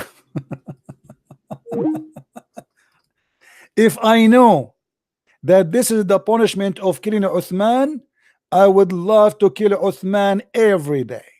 Every day. Takbir. Let us continue here. But now science have proved that not only there are former turns around every 27 days around the equator and take 31 days rotate around the poles, the later not only spins about its axis in 27 days, but its orbit, etc. 27. Okay, so let us see the conclusion. Numbers of 7. So where is, hold on, where is the miracle here? Anyone understand what is the miracle in this thing? The line from this well, where is the miracle? I did not see. Okay, hold on, maybe I missed something. This showed the relevance of the Quran, technical attitude, 37 number 7 24 hours. The orbit of the sun, 365 days. Okay, let me show you how stupid what the Muslim try to say to you. First of all, if the Muslims agree that the year is 365 days, why Allah he chose the lunar calendar for them? If Allah he knew that the year is 365 days, why he is choosing the lunar calendar? Secondly, they say to you that the word qamar in the Quran repeated 27 days, which is absolute lie, because there's the Quran, you see. I don't want to go there, but we have to. Let us show you.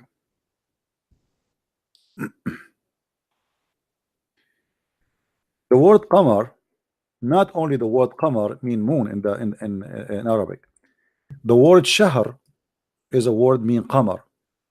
The Muslim today, they use the word shahr as a word mean the month, but the fact this is not what it says. This is why it says شهر رمضان الذي أنزل فيه القرآن هدى للناس وبينات من الهدى والفرقان فمن شهد منكم الشهر فليصمه. So whoever of you witness the moon, he should fast it. Witness the moon. So the Muslim, they try to count for you the word moon as they wish, but they cannot make it as they claim it is 70-20 time. So if we put the word here,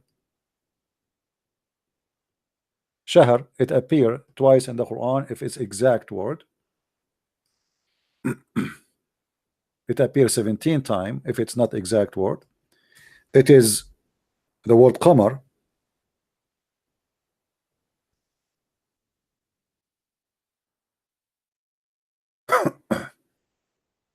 Never exist even one time by itself unless we make it al-qamar.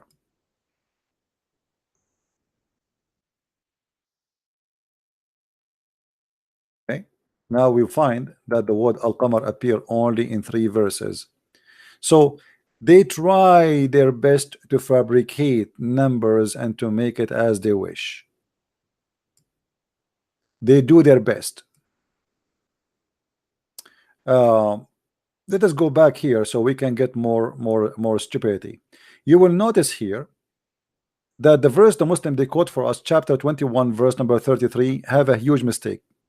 I'm going to read their translation, not mine, so we can show you the mistake.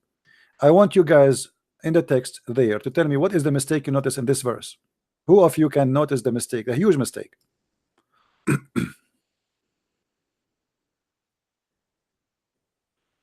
Anyone notice what is the mistake? Let me make the text bigger. Look like I will have cold. Anyone notice? Look with me. The Quran claim that the day and the night and the moon and the sun, they are swimming in an orbit.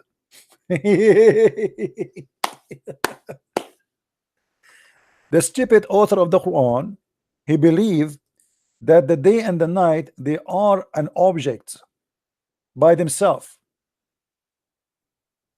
the same as the sun, the same as the moon. You see here the word that says all. You see it, right? Let me zoom in. All.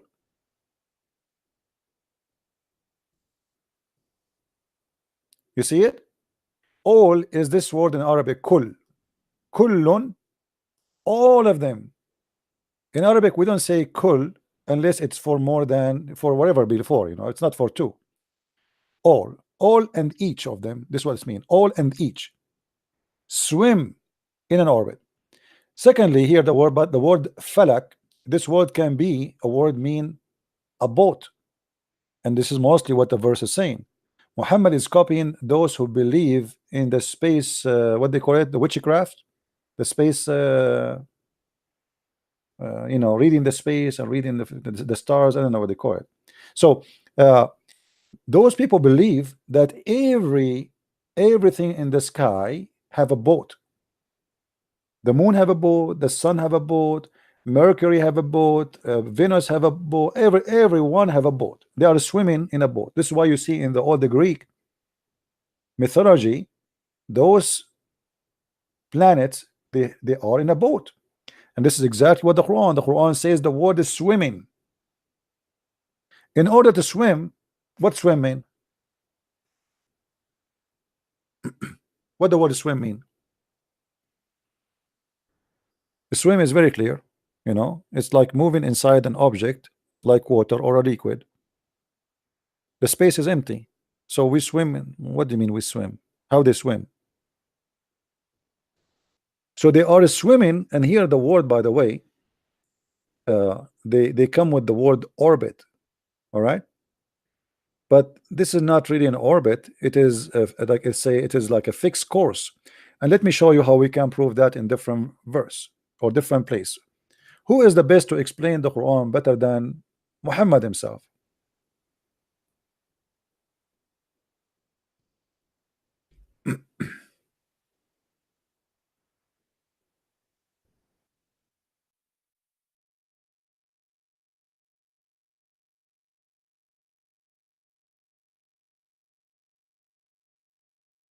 Let's see.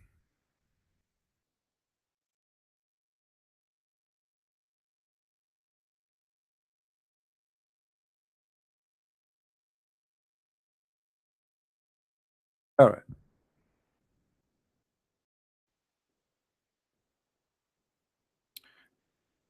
Read with me, please.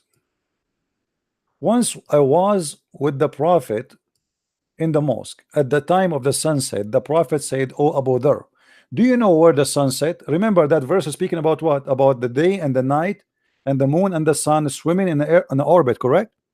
Does it say that? Do you remember? The day and the night and the sun and the moon swimming in the orbit. So Muhammad trying to explain how the day and how the night and how the moon and how the sun, they keep repeating each other. How? Read with me carefully. I was with the Prophet at the mosque in the time of the sunset. So what the time? The sunset. He said to me, "O Abu Dhar, do you know where the sun set?" I replied, "Allah and his messenger apostle knows best." For sure, Muhammad is he used to work with NASA. He said, "It goes and prostrate underneath Allah's throne." And that is Allah's statement. The sun runs in its fixed course. Chapter 36, verse number 38. Do you see it? Do you see how what they claim to be a miracle, it became hocus and fiction? Muhammad, he claimed that the sun itself, it goes every day and bow down under the throne of Allah. But all of us, we knew that the sunset have nothing to do with the sun going anywhere.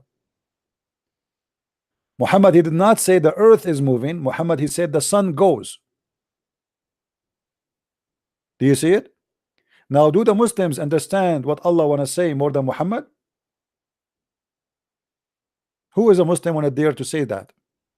Who is a Muslim he dare to say Muhammad here is wrong or he is stupid? Anyone?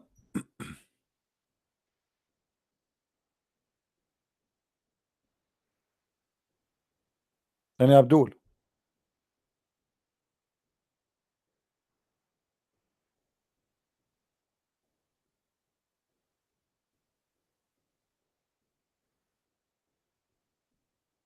Hmm?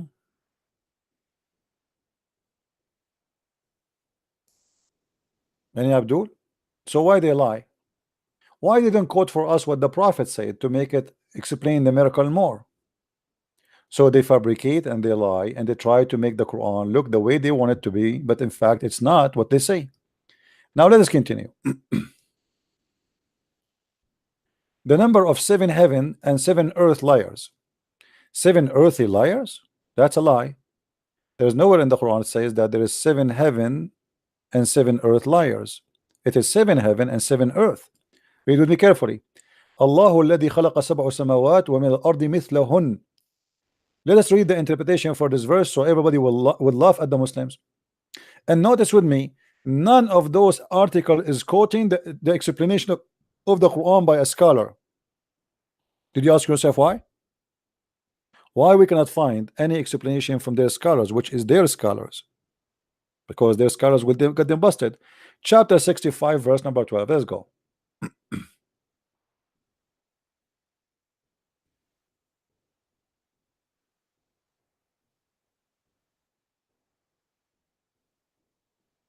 All right. You see here how we get them busted.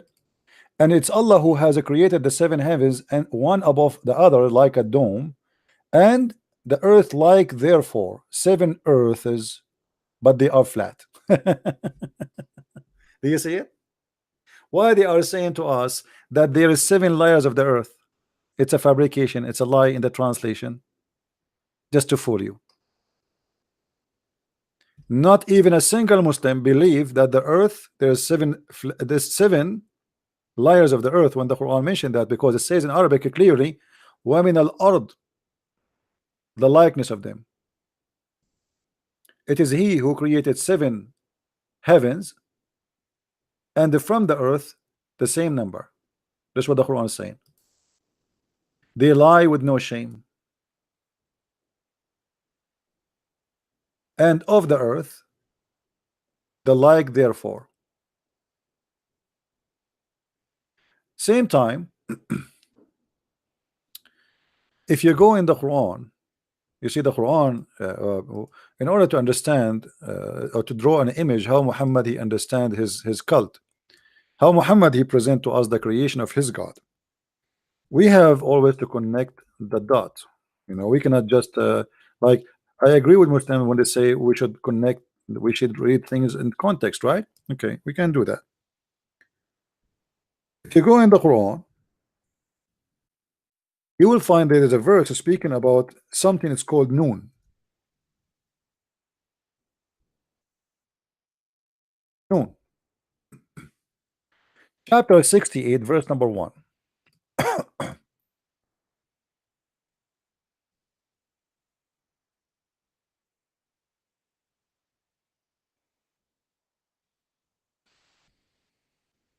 Read with me carefully and laugh. From the narration of the authority of Ibn Abbas, what is noon? He said regarding the interpretation of Allah saying noon. Noon, he says, Allah swear by noon. Allah swear by noon. Who is Mr. Noon? Let us see. Which is the whale that carries the earth.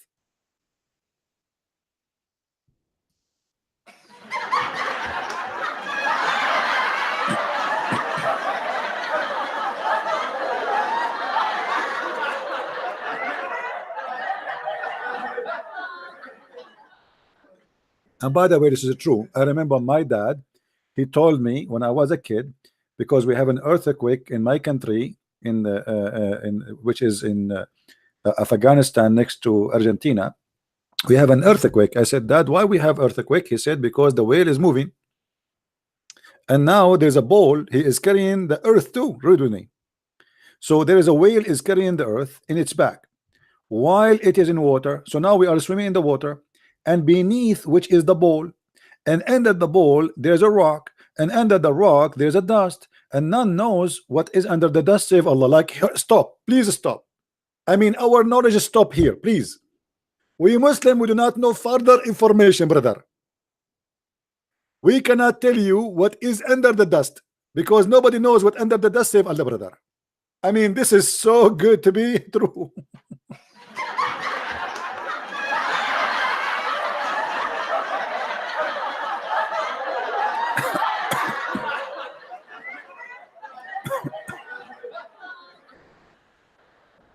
And look here, guys, look here. Muhammad and his followers, they are very humble in knowledge. Please don't ask us more questions. After the dust, we have no knowledge. Only Allah knows. And now they give us more information. Please take notes. The name of the whale is Lewis. Just to let you know, this is not and have nothing to do with Lewis Farrakhan. Disclaimer.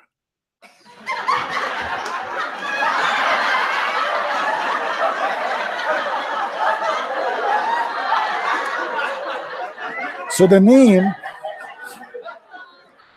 brother, the name of the whale is Lewis. By the way, why have a name? I mean, who's going to call him by his name there? Hey, Lewis, are you there? This is your mom.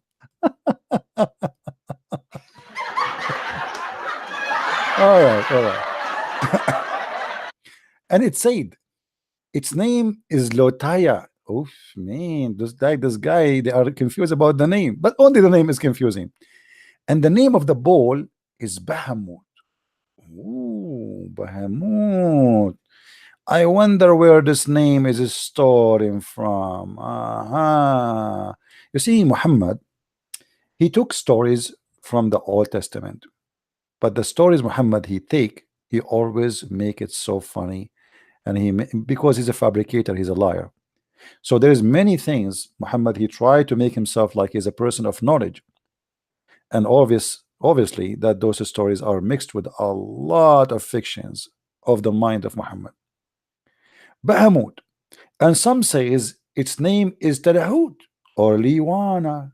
Man, the whale in a sea called Adwad. And by the way, Adwad Sea is very well known. You know, if you go to Qatar, brother, and you pass the country after Qatar, which is Zimbabwe, just take the first corner, which is going to be the Philippines, and then you will find yourself right away in the middle of nowhere in Chicago. That is exactly Adawad. Adawad is a sea. It's like a small ball in a huge sea. The sea in the Hollywood Rock, whereby there's 4,000 cracks. This will remind me of Muhammad Hijab saying, for 4,000 years, not a single Jew, he claimed the Trinity.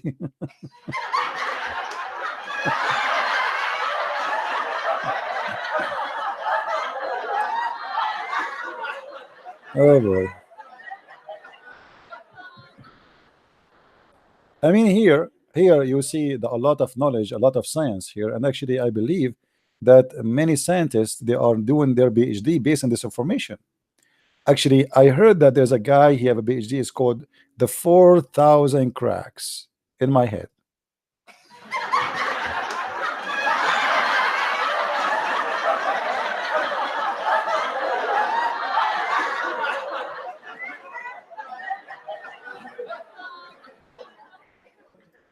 Where is the science? Where is the science? And look here, how much confused. And the funny, this is interpretation. If this is the interpretation, so what is the confusion? Read with me. So there's 4,000 cracks. Each crack water spring out of the earth. It's also said that Noon is the name of Allah. Look, what the heck? We started saying that the name of Noon mean a name of a whale, and now we end that Noon is Allah himself.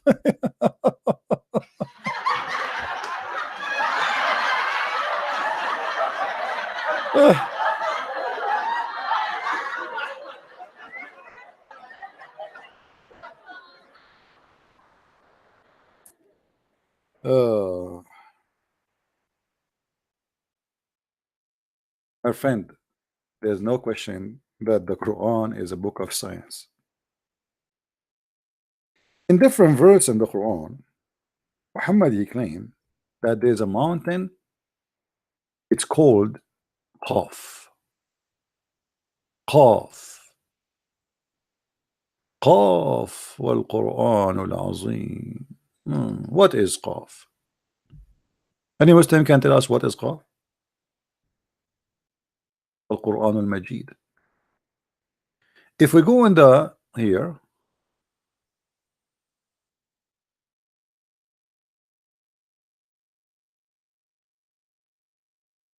chapter 85 verse number 1.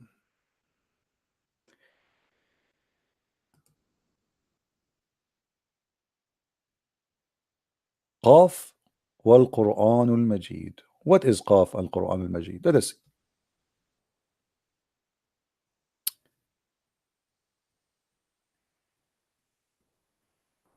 You see, we're just trying to understand geography and biology and astronomy based on the Quran.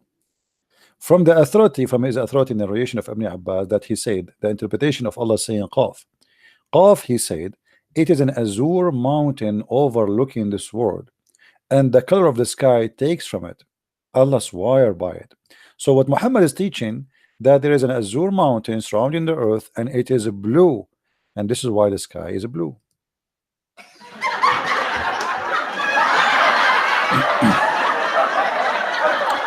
So to explain how Islam shut up, come on.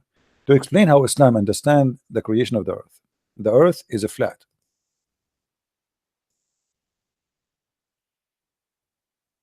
This is the earth, and then there is a blue mountain around the earth.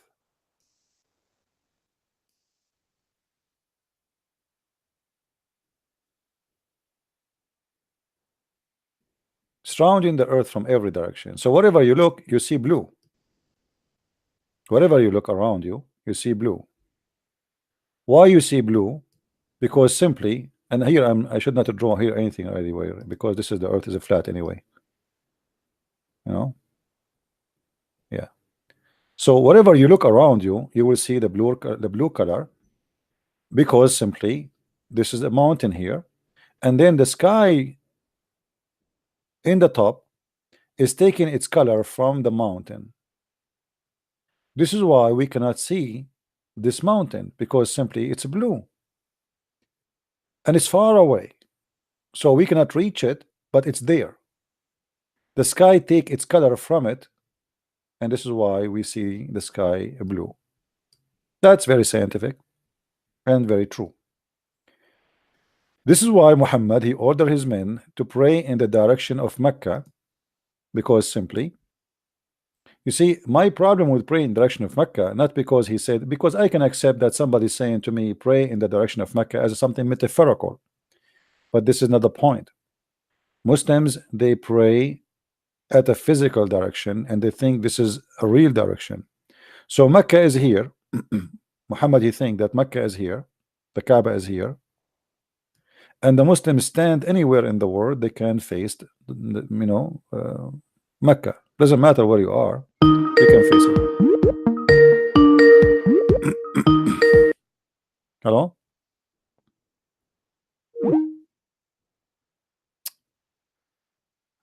Okay. Are you a Muslim? If you are a Muslim, call me back, please. Do we have any Muslim would like to call?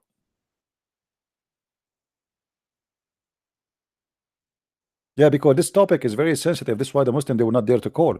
You see, they knew that everything we have is a fabrication. They knew that everything we have of those miracles is a lie. This is why they will not dare to call, because they knew we can get them busted easy. Otherwise, here we go, a topic which Muslim, they try to promote, that the Quran have miracles. Why they don't prove it to us? Why didn't call? Why you always talk about Islam? This is a real Abdul. Let me call him.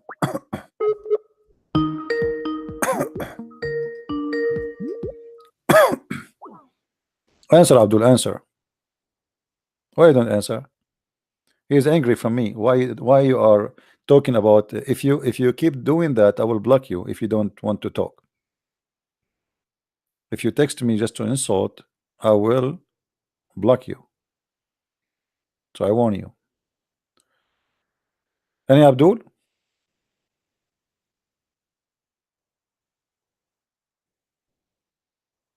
Any Abdul want to tell us about the science of the Quran, or the science of Allah, or the miracle of Allah, or the miracle of Muhammad? I block you when I have nothing to say. No, I want you to call me, but you are just in, you're asking me in text why you are speaking about Islam. I speak about Islam. Why not? What's wrong with speaking about Islam? It's the best entertainment ever.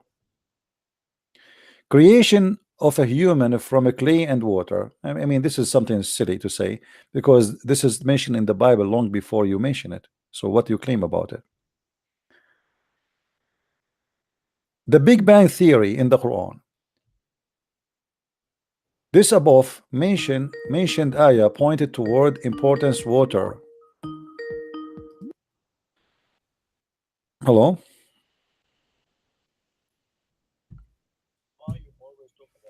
I don't hear you, my friend. Speak louder, please. Mute YouTube, please. Answer, Abdul, answer. Hello? He's angry from me. Why you are talking about, if you keep... Are you there? Don't want to talk. If you take Are you there? I will block you. I think there is a delay in the voice, is it?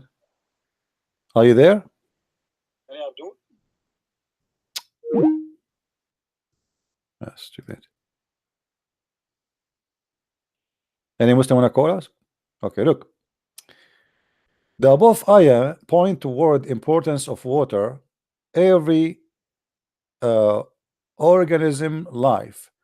The biological studies are also, here we have a problem when Allah he says that we created from everything from water. That is stupid. Why?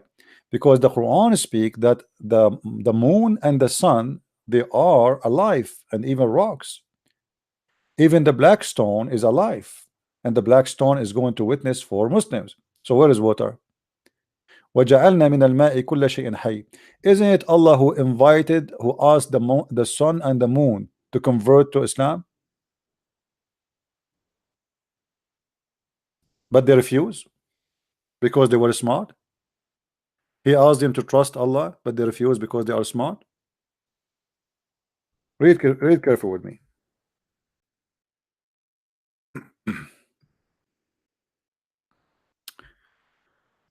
وإذ عرضنا الأمانة على السماوات والأرض والجبال فأبين أن يحملنها وأشفقن منها وحملها الإنسان وإنه كان ظلوما جهولا. Chapter 33, verse number 72. Translation. Allah invited the moon and the sun and the mountains and the supposedly he invited them to convert to Islam, but they refuse. He invited them to trust Allah, but they refuse because they are smart, and the one who accepted was the man, for he was a fool. Read carefully with me and see what the verse is saying. I mean, what's wrong with this? I have to scroll all the way down. Hold on. I don't know. I hope they will fix this website soon.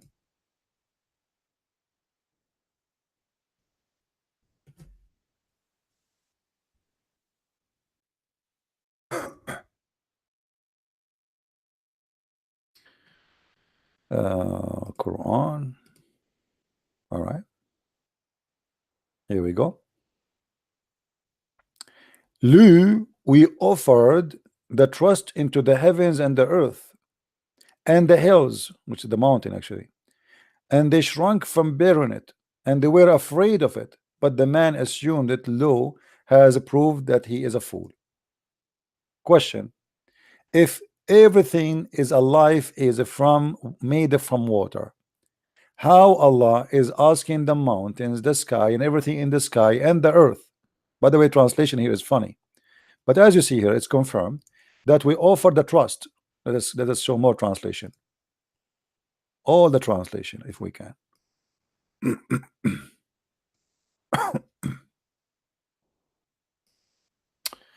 Read with me. We offer the trust of the divine responsibility to the heavens and the earth and the mountains, but they refrained from bearing it. Question: how they can refrain from bearing it if they are just a planet and they are not a living creatures. You know what I mean? Guys, you understand what I'm saying? Let me see how long my voice is coming to you, how long it takes. Let me open YouTube. I want to see if it's really taking long.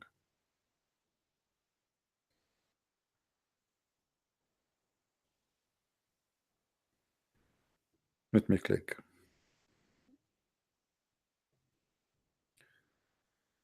No, you see from my side, look like it's fine from my side. It's coming right away. I don't know. So guys, do you see any Muslim have a comment? How the Quran says we made everything, every living thing from water, and that the Quran claimed that the mountain, the earth, the sky, and everything in the sky, Allah, He invited them to trust Him.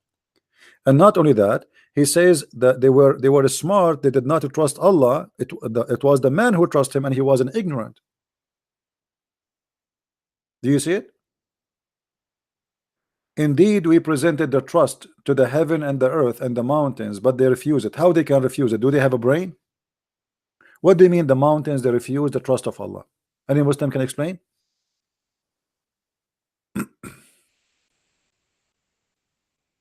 Hello?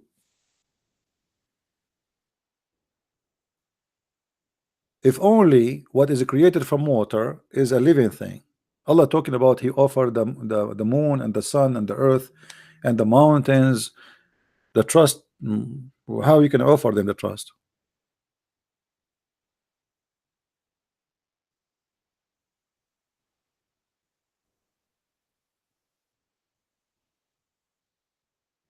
Do we have any Muslim would like to call? And here the Quran confirm that the one who accepted the trust of Allah, it was the man, and he was a fool. You see?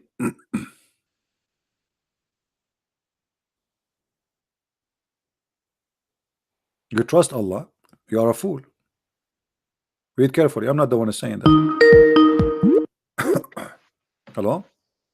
Yeah, peace and blessings, man. This is Brother Saeed. I've been hearing your comments, man. I would like to address the Muslim All right, my friend. Go representative. Ahead. Go ahead. What was that verse that you were reading, sir? We are reading in the Quran, chapter 33, verse number 72. Okay, 33, 73. 72. 72, okay.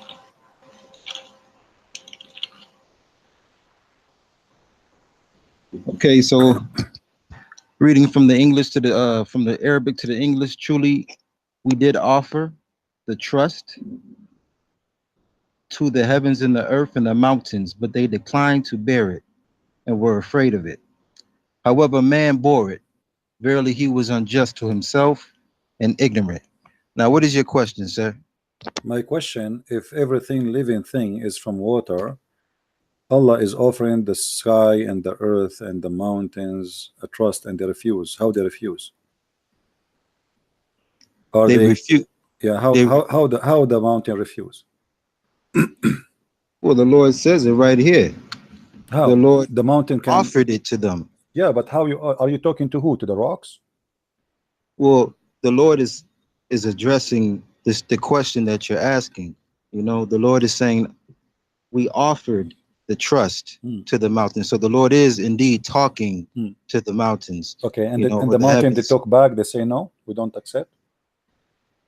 Well, this is because of the responsibility, as the Lord says in the verse. Yeah, but this is mean the mountains, they have a brain, and they knew what is responsible and what is not, right? Indeed. Okay, do you really believe that the mountains are living creatures and they have a brain? And they yeah, absolutely. Absolutely, really? I believe. Yeah, I mean, when you look at the reality of birds and the way that they function and the way that they operate in terms of waking up, the rooster croaks. How the birds function? Well, the way birds function, according to the birds in my area, you know, every morning around 5 your time they start chirping. You see, Around the And Friday, around the Friday, they start doing what? Around Fajr hour. The Fajr hour is the time that Muslims pray. And so around this particular time, they always chirp, right? So we're talking about a design that Allah created these birds to function on. So when the Lord is saying, I offered the heavens and the earth to take the responsibility of this trust, you know, we realize that Allah subhanahu wa ta'ala gave it these functions to decide, and it declined the offering. You see, in which language? In which language Allah He offered them the offering? In what language? Yeah. Well, according to the Quran, before my calling you, you read it in the Arabic, so you know, just translating it into the English. So look like those mountains, they speak Arabic. The language that Allah was speaking to the mountains, He was speaking when Allah Arabic? created creation. No, like when he offered them those things, he spoke to them in which language? In which language they respond? Well, you got to understand, brother, that this revelation called the Quran was sent down to Muhammad in the Arabic language. So we're understanding a story. So according to the story that we're getting this revelation, we're getting it in the language that Muhammad spoke. So you see, in terms of the language that Allah spoke to the mountains and the heavens and all of these things, according to what we got from this Quran, we just know that Allah is the creator of speech. Allah is the creator of language. Yeah, but how? But how the mountain they speak? I mean, you see, do the mountain have a tongue?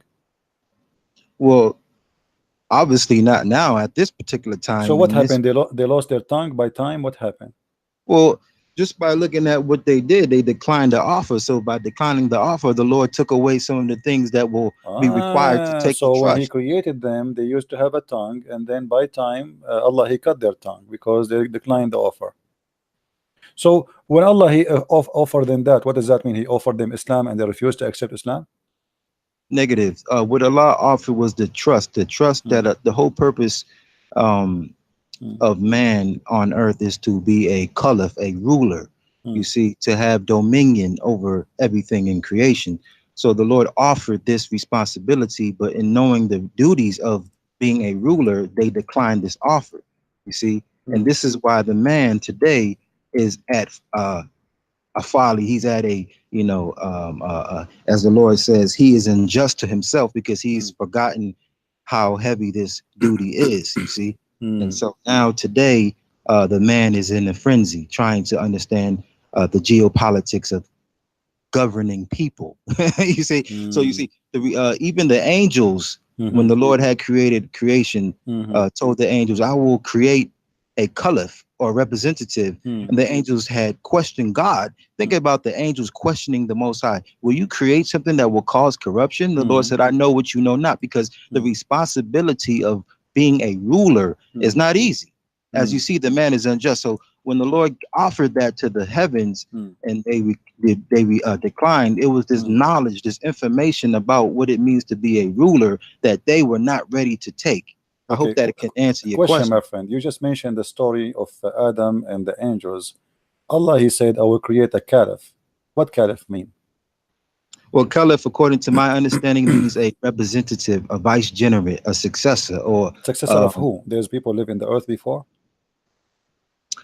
Well, the Lord, before the Lord even created Adam, there was according to the hadith that I can remember, before the Lord even created Muhammad or the first man, life was already in it was already functioning. There was already life here. All right. So in terms of who the ruler was, who was down on earth? Was a man or was an angel? Well, Allah was the one keeping it, maintaining it, governing it. Okay, let us focus on that story. The angels, they said to Allah that Adam would do mischievement, right? Indeed. Correct? Okay. Yes.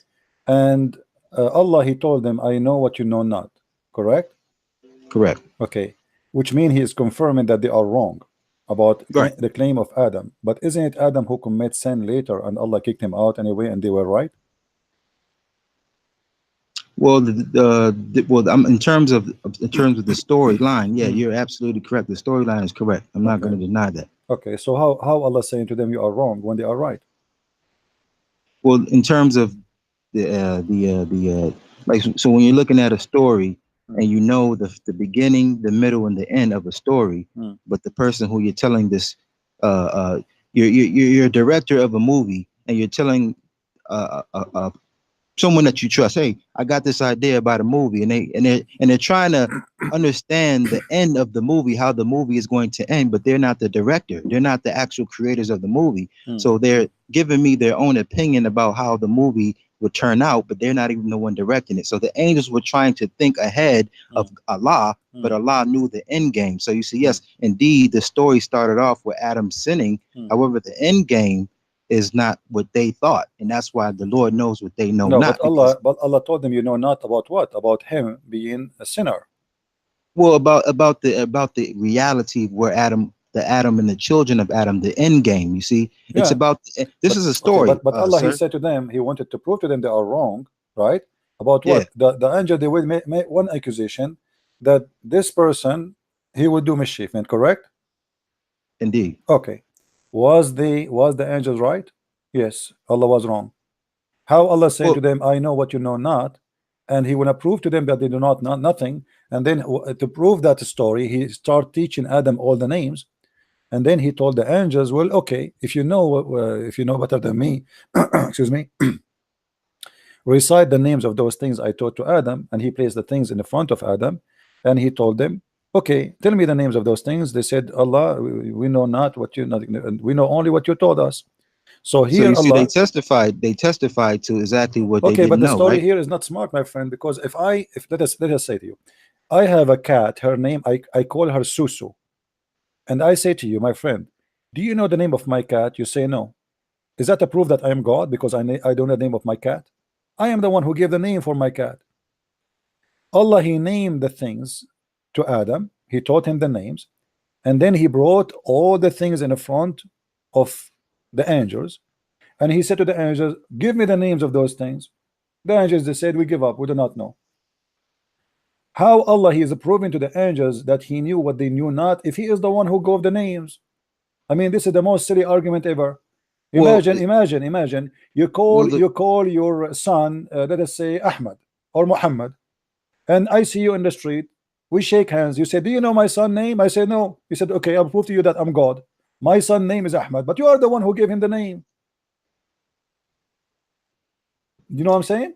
Well, I hear what your point, sir, but the reality is when you're the beholder of information and you only teach a certain amount of information to a creation, then you know, it's just for example, teenagers, they think they know everything. They have this, this obvious arrogance about themselves where they think that they don't have to, listen to the guidance of their elders anymore because of this information that they think they have. And then when something happens to them, then they realize, oh, wow, I actually don't know so much. So the reality is the angels, they thought they knew everything because of what Allah had put in them in terms of information. But then when Adam, hold on, let me just get this. I mean, so then when Adam was created and when Adam was taught the names of everything, the Lord then presented the angels in front of Adam and then questioned the angels. About so what? now it's a battle of information. Question about what? The names, you see, in terms of the information. What kind of a smart exam that is exam to prove that I am the one who know and you do not know? What about Allah? He do the opposite. What if Allah, he says to them, okay, I will give you those things, give them names as you wish, and then ask me what the names of those things, and then I will tell you. That will be a miracle. But I am the one who named the things, and then I say to you, I know the name of those things. This is the most silly argument ever. Are you getting my point? If he want to prove to them that he knew what they knew not, he knew the unseen, he should do the opposite. He should give them, he said, okay, you know what? Name anything you want around you. Do anything you want. Do something, some tricks, hide and seek. Do things I did not supposed to see behind my back. And then ask me what we did, and I will tell you. That will prove that he's God. But look what happened. He brought a zucchini, a cucumber, a chair, a table, a cook, a couch, and he start naming them. Okay, Adam, this is a couch, this is zucchini, this is a cucumber, this is a grape, this is a Coca-Cola, this is Pepsi Cola, this is 7-Up. Okay, angels, come here, give me the names of those things. And the angels like, what is that, man? We do not know. This is how Allah, he proved that he is all knowledgeable. Absolutely. I mean, What you do you mean gotta absolutely? understand. They questioned the fact that they even questioned Allah was the wrongdoing. To question Allah's infinite intelligence was the wrong. And let's just go to the reality of the angels. The angels were not created with free will, so that the amount of things that they can do, like you had gave a scenario, just go ahead and do what you want to do. Name anything. Do like just imagining that, just putting that in perspective, it's impossible for an angel because they're not created with free will. So they're limited to what they can actually do. So my friend, hold on. You are saying, what you want to do is you want to take the narrative. You want to take the narrative and ridicule the narrative, but the reality is you are not Allah, I am not Allah, and I did not create the story.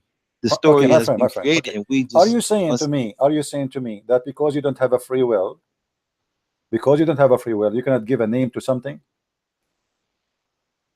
Is that the duty of an angel? No. This is not about angels, about anything. Free will. You said because angels have no free will, right? Yeah. Okay. They don't. So can Allah give them a free will for 1 second and say, okay, go and name those things? Can't he? But did he do that? Okay, what here the story proved nothing to us. I don't want to say a word. It sounds like I'm insulting you. We are discussing a topic. I hope you will not be offended. But this is very silly to say I am going to give names to things, and you have no free will to know those things because you just told me they have no free will. So how he's asking them what is the names if he knew already that they have no free will to know, and they have no free will to name them, they have no free will to know them, they have no free will to think, they have no free will to do anything because you just stated they are like just like toys. He's controlling them and they have no free will. So what is this debate is about? The point of me and you debating that you are free to answer the way you want, I am free to answer you the way I want. If Allah is debating with angels who have no free will, this is a joke, because the answer is not made by them. The answer is made by Allah. Well, see, that goes right back to the question initially. Why this is the reason why the heavens. This is the reason why in chapter 33, verse number 72. This is exactly the reason why the heavens and the earth did not take that trust, because the responsibility of having the ability to say yay or nay. Okay, I will go with you. Backlash. Do human beings have a free will? Do human beings have a free will? Human beings, yes, they have a free will. That's false, my friend. Do you want to prove it to you? Well, according to the Quran, we have free will. Where it says according to the Quran you have a free will? Okay. Get that.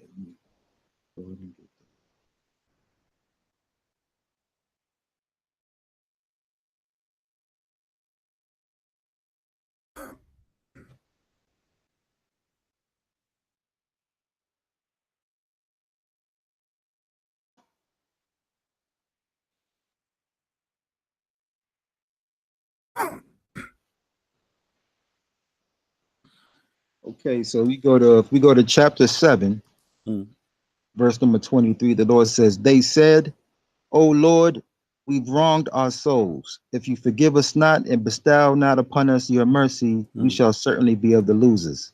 So this is we're just going to stay on topic with Adam and Eve, right? The fact that they're calling out to God, asking for a second chance to make up something that they did, all right, necessitates the will that is free. Okay, do you understand this verse better than your prophet? You asked me to show you in the Quran free will. My friend, I'm asking you now. So I'm just showing, because you are giving me your interpretation, which is wrong. Do you understand this verse more than your prophet? Like I said, you told me to give you an example. My friend, no, you did not give an example. I'm just saying to you. Are you sure? Are you sure? Okay, hold on. Are you sure that this Why verse? Are they calling out to God for forgiveness? My friend. Because they did something. This is what they say. This is what they say. But is it true? No, this is what the Quran just said. I just read the Quran. verse. No, the Quran says they said. Do you know how to read, my friend? The Quran says, "Qala Rabbuna zalamna anfusana." They said, "Our Lord, we wrong ourselves." They said. Okay. They said, okay. You know who? Now, so who are they? Okay. Do you understand this verse better than your prophet? Yes or no? So who are they? Adam and Eve. Do you understand? Okay. Do you understand? So they did something, right? My friend, they did something. Do you understand? No problem. No problem. Do you understand? Come on, man. Come on. Don't. My friend. Okay. What's wrong with you? What's wrong with you? Do you understand the Quran better than your prophet? Yes or no? Hey, look, man, that's a whole different topic now. You see, you That's a whole go look different like topic. look like you do not. And Reality you is the are reality you is Adam and saying Eve, they you did don't agree something. with your They had prophet? the right Are to you do it. saying They had free will to do it. you don't agree with your prophet? Are you saying that your prophet is a foolish man? He do not know and he don't understand the Quran, but you know better. Are you saying that? What I'm saying is your question was answered My about friend, free no, will. you are not. Adam You are and Eve not. This is not Adam about the and free Eve will. This is committed not sin, about free will. and they were in This their is free will not to do about the that. free will. This is what And they they say. asked God for Allah is the forgiveness one is so they can fooling get them. it Allah, back. he deceived them. Allah, he deceived them. Allah, he made them commit sin, and I can prove it right now. You have no idea what are you talking about. Allah made them commit sin. This is why you are not accepting the challenge. I am saying to you, what if I show you your prophet explaining this verse and proving you wrong? What you will do? Show me then. Okay, no problem. Here we go. Thank you. Finally, he said, show me. I like it. This is Sahih al-Bukhari in front of me, and this is Sahih. All the hadith in front of me is Sahih. Read with me carefully. The Prophet said, Adam and Moses argued with each other. Moses said to Adam, O Adam, you are our father who disappointed us and turned us out of paradise. Then Adam said to him, O Moses, Allah favored you with his talk to you directly between two brackets, and he wrote between two brackets the Torah for you with his own hand. Do you blame me for an action which Allah has written in my fate 40 years before my creation? So Adam, Muhammad continues saying, so Adam confuted Moses 3 times. Go ahead. Your prophet, he admit that Adam was a victim of a plan of Allah to commit sin. You cannot blame Adam for the sin he did, for this was the plan of Allah, and Adam have no free will. Okay, so you're acknowledging the fact that he still was redeemed. This is not our topic. Don't change the topic. Don't change the topic. Don't change the topic. Don't change the topic. Don't change the topic. You said okay, but this is not about redeem. This is about, don't change the topic. This is about free will. You say that a human being have a free will. He don't. He does. No, because he was the story redeemed. we're talking about is about Adam and Eve, correct? And here we go. Your prophet himself is saying that Adam was the winner in this debate. Why he was the winner? Because you cannot blame Adam for the sin he did, for this is written for him 40 years. It was the qadr of Allah for him. It is not his choice. So how you say to me that the angels have no free will, but the human being have a free will, when as you see Adam's sin, it was nothing but a deception of Allah. Allah is the one who fooled them. Allah, he made them do the sin. You're a prophet, he said, if my nation, if you people don't commit sin and ask Allah for forgiveness, Allah will destroy you and bring people better than you who sin and ask for forgiveness. So your God, Allah, have a game. He like people to sin so he can make them us. Please, Allah, forgive us. This is the game. As you see here, Allah is using you, is playing with you. He made you do sin. He forced you to do sin, and then he asked you to ask for forgiveness. So he feel like he is God. You have a self-esteem issue. Well, I see how you you know, facilitating your what debate, facilitating? your This is in front of you. It's in front of you. Why Allah he made Adam sin? You tell me. It's in front of you. Why he made him sin? Give me a reason. Adam was a good person. Allah did trap him. Allah forced him to commit sin. I'll tell you why. Why? Tell me why. Because everything is now revolving around the same verse that you had brought in the beginning about the Lord entrusting a responsibility to the heavens and the earth. The Lord wanted to create a caliph. So the Lord wants a caliph. This is what the Lord wants, and the Lord will get what the Lord wants. The Lord wants a caliph, so the Lord is trying to find the right victim. You see, the right victim, guys. Did you hear the right victim? Allah trying to find the right victim. I love it. well, it's still, but you know what it still does? It still establishes the my friend. I like you. I would like you to day. call me always. What's your name, by the way? What's your name? It's still. Hold on, I'm gonna tell you all that. I'm gonna tell you all what's that. Your name, if you don't mind? Once I say my piece. What's your name? What's your name, please? What's your name? My name is Saeed. Saeed. Okay, Saeed. Listen, you just say that Allah, he have to choose the right victim, right? Indeed. You admitted that your God is the devil, because why he cannot fulfill his plan to create a caliphate for the earth without finding a victim? Can't he make Adam a caliphate for the earth without fooling him and making him do sin? What is the point? Well, there's a hadith Qudsi where the Prophet sallallahu alaihi wasallam said that when the Lord decided, the Lord wanted to be known. So in order to be known, the Lord created creation, and through creation, the Lord made himself Guys, known. look at this. Allah created us to be known. Exactly. My friend.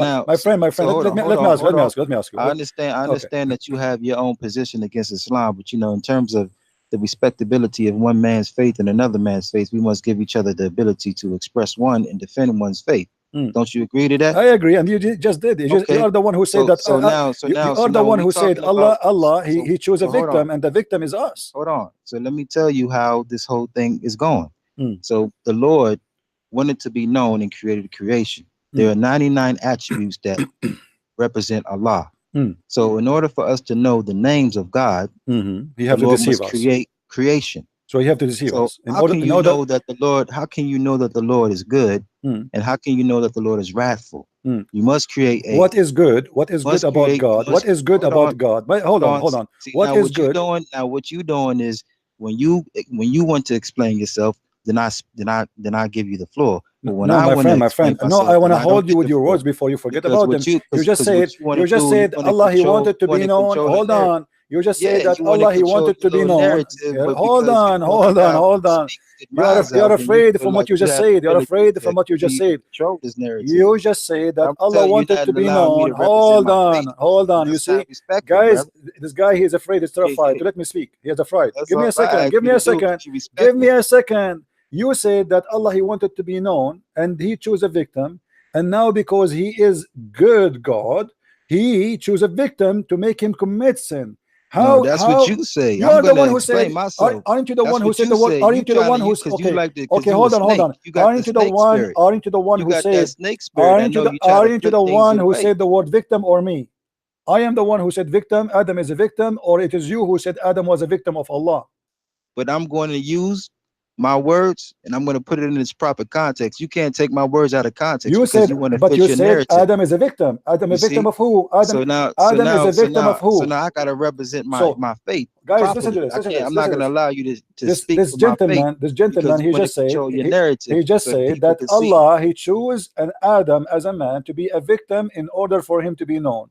What kind of a God? He made me a victim of his crime, and all the excuse is he want to be known. Okay, I'm going to go right now and find a woman in the street, and I will rape her, and I will rape second woman, and I will rape the third woman, and rape seven women, and then after that I will be CNN. Everybody talk about the rapist. I mean, what kind of God is God? Just because he want to be known, thinking of himself only, not thinking about the poor man who caused him to sin, who play with him, he forced him into sin. He caused a destiny for him. He have nothing to do with it. And now everybody is saying Adam is the one who did the sin. Adam is the one who disobeyed God. Adam is the one, etc. But the fact it was not Adam. It was Allah playing Adam. Adam is a victim, as our guest here, he said. Go ahead. We're listening. Again, the Lord said in the Prophet said in the Hadith Qudsi that when the Lord decided to create creation, the Lord decided to be known. So created a creation and made himself known through creation. So now the Lord is known by 99 attributes. The Lord is mercy, the Lord is compassionate, the Lord is powerful, deceiver, wrathful, the deceiver. Lord is many names. Deceiver, right? See now what you doing is imputing things. Let me show you that Islam have no justice. Let me ask you. So now you're being a comedian. The comedian, my friend, the comedian is your God. The comedian is your God who created a man. He created a man. Hold on. The comedian. Hold on. We cannot talk in the same man speak. Let us see who have ability or not. Now what you're doing is you showing me your own inability to be civil. You're not even. See, here we go. It's like a pregnant woman in the living room. Listen, guys. Allah, he wanted to be known. You can't be civil. Allah, you are not a civil. You are a Muslim. You are not a civil. You are a Muslim. You call me monkey. You call me donkey. You call me a water creature. Hold on. You are not disciplined too, because you don't worship God. If you are disciplined, you will not worship this fake God. How God he created Adam just to abuse him? How dare you to say to me that God created a man just to play with him, to abuse him, to use him, just to be known. you What being kind of unjust to another God? brother? What kind of God he do that to his victim? Adam is a I good want person to tell according to all the Islam. Muslims out You there, see, I hope you're watching this everybody man is does listening. not know how to have a cordial Everybody will leave with Islam another because of man. you. Now, my friend, let me ask you a question, simple So question. Islam is Let winning right me, now because sure, I'm showing Islam is you winning, more absolutely. discipline Islam than is you winning, showing me. guys. Islam is winning. Islam is winning because So he you see admit how powerful he my religion is? he admit that Because my Allah knowledge he is used being Adam and abused him, and Adam is exemplified. a victim. Islam is winning. Listen, let me ask you a simple question before you run. If a I'm child, not running. All I'm asking for is my time to okay, explain. if a child, But all you keep okay, doing is hold on, repeating because you got the little hold on. devil in you. You You're a got the prophet. snake tongue. You're a You prophet. got that snake Hold tongue. on. That's what you got. You talk too much. You talk too much. Yeah, see, this is why You Adam talk too fell. much. You talk too You see, much. the reason why You Adam talk fell too because much. the Lord had to show You man talk the too much. reality of good and evil. You see, This is called let us see the good and evil. Yeah, the man who have sex with a 6-year-old girl is the one who will teach us good and evil. Listen, Abdul. So he can understand Abdul, that God is both good are you and going to God speak? is both Are evil. you going to talk God is forever? a polarity. Are you going to talk But forever? we as Are you going to talk Muslims are forever? trying to Are you find going to the talk middle forever? course, the balance, so that we will not be too evil and not too good. That we can... Sorry, I have to mute him. It's like a radio station. He said, and by the way, he's talking, he's still talking. He said he is the one. He said, guys, is my voice coming? Is my voice coming to you? He said he is the one who said Adam, Allah is choosing a victim. Allah is choosing a victim. What kind of God this God is? Choosing a victim for what? To be known. Allah wanted to be known. I mean, come on. Allah wanted to be famous. What's wrong with you? Allah want to be Justin Bieber. He want to be like Sylvester Stallone. He wanted to be famous. Everybody his name is a magazine except Allah. So Allah, he came with the plan. I will get a guy, his name is Adam, and I will make Adam sin. And then I will say to Adam, ask me for forgiveness because you are a person who disobey me. Allah, please forgive me, please. And the poor Adam, he is asking for forgiveness because he have no free will. And now this guy is saying to us that his God is a God. What kind of God this God is? What kind of God this God is? Now let me. He's still talking. By the way, listen, Abdul, are you there? I'm not talking. Okay, I have a question for you. Very simple one. Your prophet, he said, every child is born as a Muslim. Is that correct? That's correct. Which mean there's no free will for you to be a Muslim or not. Do you agree? I don't agree. Okay, but he said he's born. You are born as a Muslim, which means you did not choose to be a Muslim. Then I want to ask you, if a child, okay, no problem. You can explain to me. No problem. Let me finish my question. If a child he is born as a Muslim and he die, let us say a child is born from a Muslim father and a Muslim mother, and he die as an infant. He's like 1 month old. Do he go to hell or he go to heaven? Well, according to the hadith, he will go to heaven. Are you sure? 100% sure. Can you show me the hadith saying that? Okay, let's see.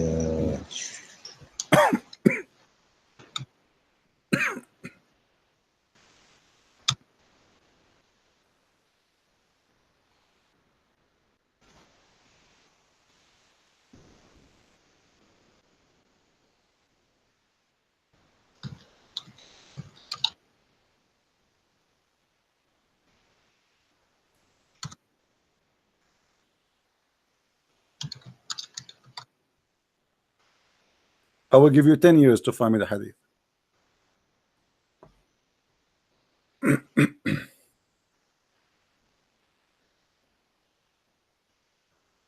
All right. What age is this child that died? What? You said if a baby is born and it dies, right? Yes. How old is the child? Let's say he's an infant. Okay. Let me see it.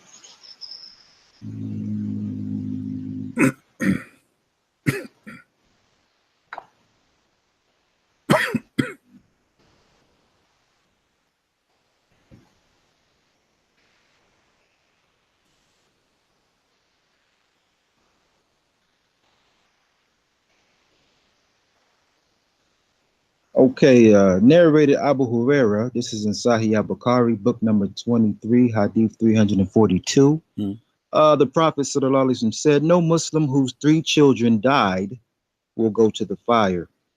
No Muslim who's what? Say again. No Muslim whose 3 children dies will go to the fire. But this is about the Muslim who is a children die, not the child. Give me a hadith about the child, my friend. You are quoting the wrong idea, wrong story. No Muslim whose 3 children die. My friend, a person, he have 3 children, they die, he will not go to hell, not the children's. Think, use your brain. No Muslim whose 3 children died. Yes, he have 3 children. He have 3 children and they die. You cannot comprehend yourself. He have, it's a Muslim, it's a Muslim. This is 3 times I'm saying this. I know you got English. I know you. My friend. No Muslim whose 3 children die. What the children who die? Who is the children? 3 children, right? How many children? So I'm a Muslim. How many children? How many children? I'm a Muslim with 3 children, right? And they die. No, and they die. Yes. Who is the one who will go to heaven? The children will not be in the fire. No, that's not children. It's the Muslim who have the father. Give me the hadith. I will show it on the screen. Oh man. Give me the hadith. Give it to me in the text. I will show it on the screen. Everybody will laugh. You claim I do not know English. Okay. Let's get it out. Book 23. This is Sahih al-Bukhari, book 23, hadith number 342. Bukhari. Give me the hadith. Give me the hadith. Give me the link, the one you are reading from. Oh, okay, sure. How do I do that? In the text. Click in the text. So I will show it in the screen so people they can see what you are reading. Oh, okay. So I got to go back to YouTube. No, not YouTube. Not YouTube. In Skype. Oh, Skype. Okay. All right. Okay. Okay, I'm new to this, man. I had to download this app, brother. How do I do this, man? My friend, you are there. You are in Skype already. Aren't you calling me in Skype? No. What do I do, though? I mean, I'm like, snapshot. Okay, here we go. Here we go. I see it. All right. Here you go. Here you go. Got it? All right, let's see. Narrated Anas ibn Malik.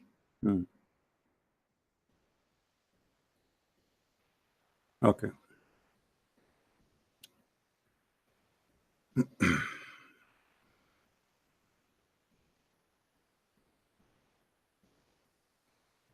Okay, so now can you read that so everybody can hear you? All right, I'm trying to find it first. Hold on. Just the third one. It's the third one. No. I have it on screen, my friend. Oh, all right. Okay, let's see what's on the screen. All right. Which one? The hadith number what? 6370 or which one?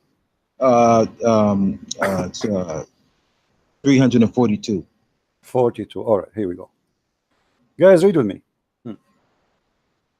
Huh? Read with me. Everybody will see it now, what you said. And everybody, okay, so it's on the big screen? Yeah, I have it in front of me in the screen. Everybody can see it. Let's see. Okay, you're going to read it? Sure. Let me zoom in. I'm zooming in just people they can see. All right. Okay. The Prophet said, no Muslims whose 3 children died will go to the fire. Who is the one who will go to the fire? Not the one who his children die. Not the children they will go to heaven. It's in front of you. You claim that you speak English better than me. Everybody, man, guys. You just said some flip mode, brother. You just tried to flip it up. I did not flip it up. It says no Muslim whose 3 children died will go to hell. Who is the one? Who is the one who will not go to hell? Is the one who has children. 3 of them die. Okay, look. Anybody. But this is not about the children. This is not. One if you think this is not. Okay, let me. If you think the prophet is talking about the man. Press 1, guys. Press 1. Talking about the children. Press 1. Press 1. Press 1. Here we go. And this is the link. Here we go. In the front of everybody. Come on, y'all. It's right here. No I'm posting the link for all of them. Everybody is laughing. You are not being honest. You speak English better than me. But yet you are lying in the name of the English. Look at them ones. They go to ones. Come on, man. Come on. You can't play me. You see it? You can't play me old time. You see it, my what friend? you doing old time? Yeah. You know, I got love for my elders, man. I got love for my elders, but you just can't play Islam like that, man. My friend, they are agreeing with me. They are agreeing with me. Do you see how many people are agreeing with me? Not at you. They're agreeing with me. They're agreeing with me, brother. They come on, man. Abdul, the joke's on everybody, you, it's recorded. Everybody will laugh at you. And now let me get you busted more. This is your prophet said in Sahih al-Bukhari. Read with me. No. Read with me. Read with me. Everybody will be laughing at you in a second about your lies, especially now you are certified liar. You gave me a hadith. You gave me a hadith. You gave me a hadith. Have nothing to do with my question. Read with me. This is your prophet in Sahih al-Bukhari. This is your prophet in Sahih al-Bukhari, Sahih Muslim, saying the following. Read with me. He said this is Sahih Muslim as an example, and the Sahih correct hadith. Aisha, shut up. Let me read. Everybody will laugh. Aisha and Muhammad, they went to a funeral. Do you see the hadith in front of you? Which one, man? It's in the front of us. Do you see it? Okay, let me go back to the screen. Aisha, the mother of the believers, okay, said after they went to a funeral, read with me the title. The meaning of every child is born in a state of fitra, and the ruling of the dead children of believers and of the Muslims. We go down. Aisha, the mother of the believers, said that Allah Messenger was called to lead the funeral of a prayer of a child of Al-Ansar. So he's a Muslim from a Muslim family. She said, Allah Messenger, there is happiness for this child, who is a bird from the birds of paradise, for it's commit no sin, and nor has reached the age when one commit a sin. So he's very little baby. He said, he who, Muhammad, Aisha, her adventure, it may be the otherwise, because God created for paradise those who are fit while they are in their father loins, and he created for hell those who are to go to hell. He created them for hell while they were yet in their father loins. So my friend, your prophet got you busted, and you are certified liar. You said to me that Muslim children, they will go to heaven. You quote for me a hadith saying that if a person, his children, 3 of them, they die, you claim that the 3 children will go to heaven. That's a lie. Your prophet saying no. Nobody knows who is going to go to hell, who is going to be a fire of heaven, because Allah created them when they are in the lines of their father, to the hell or to heaven. Apologize for being a liar. All right, I just got to examine this for a minute.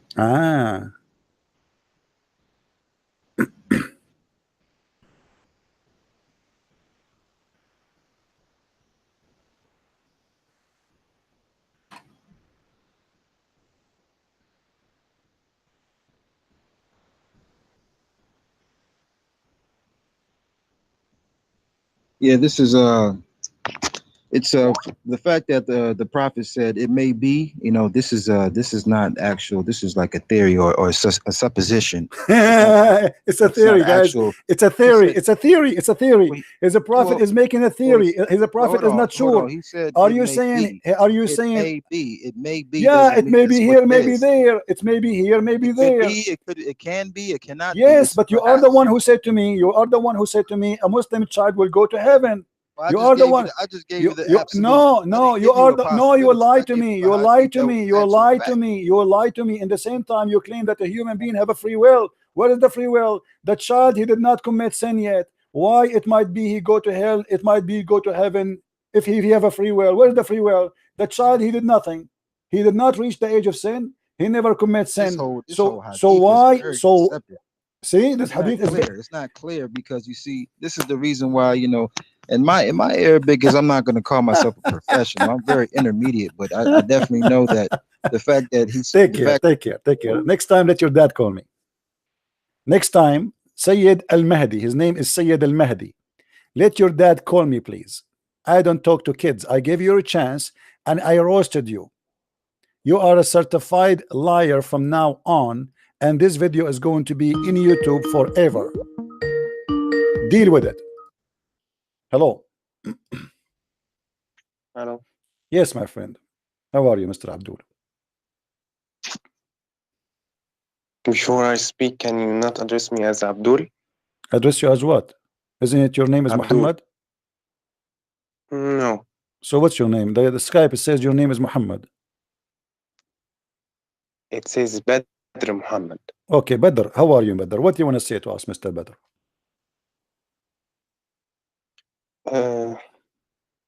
You said earlier that you get Muslim busted by... Yeah, we just got one. Did you hear it? The guy before you? He's just a fresh. He's not. He's still red. Did you see what happened to the one before you? So do we get the Muslim busted or not? Yes, I know. Okay, so now what do you want to say to us, my friend? Go ahead. I'm listening. I want to ask you about hadith, if you know it. Okay. رفع القلم عن ثلاث. Do you know this? Okay, go ahead. What about it? Go ahead. What this about? Says that 3 people cannot be judged. The kid, the insane man, and the sleep. My the friend, one who is sleeping. Yeah, my friend, this is about the capital punishment, which means if somebody commit a crime, let us say a person who is crazy, he used a knife without knowing what the knife would do. He hit you with it. This person, he will not be judged. So if he is a child, you do not know what he is doing. This is about capital punishment in life, in the Sharia law. This is not about the judgment day. No. رفع القلم means that God won't punish him. My friend, for it. My friend, don't tell me what it says. This is what it says. رفع القلم, you can go and check your scholars and they will say to you. You go to Ibn Jurayj and Al-Qasim bin Yazid, he said that this is Al-Qalam, it's mean that the punishment of 3 kind of people. This is why it says if you are asleep. What does that mean? God will not punish you if you are asleep. Are you crazy? This is talking about if something happened, if something happened to you during, if you do something, if it's like there is something like let us say there is responsibility for a Muslim as a Muslim. So if you are one of those, the responsibility does not go for you. Yes, I understand that. So the responsibility here is not about the judgment day, because as you see, the judgment day, even if you are a baby who never committed sin, still you might go to hell. Look here, the story in front of us. Yeah.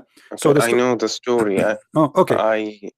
So what your prophet, my friend, this is why if you go in the same hadith, you will see one of them says, وَقَدْ زَادَ عَلَيْهِ الْخَرَفْ. Al-kharaf, which means when you became so old and you became unaware of what you say. So if you are in that stage too, there's no qalam on you, which means, what is the qalam? Qalam is the law. The qalam means the pen. The pen of what? The pen of the law, the Sharia. Can I ask you one thing before I sure. proceed?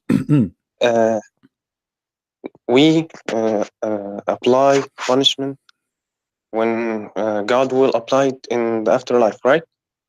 No, there is 2 kinds of punishment. There's punishment of Islam on earth, and there's punishment of God in the judgment day. Punishment of lifetime. This is what supposed the Sharia law. This is why even your prophet, he says, قاتلوهم يعذبهم الله بأيديكم. Fight them, kill them, so Allah punish them by your hands. Okay, don't come. You ask me, let me answer you.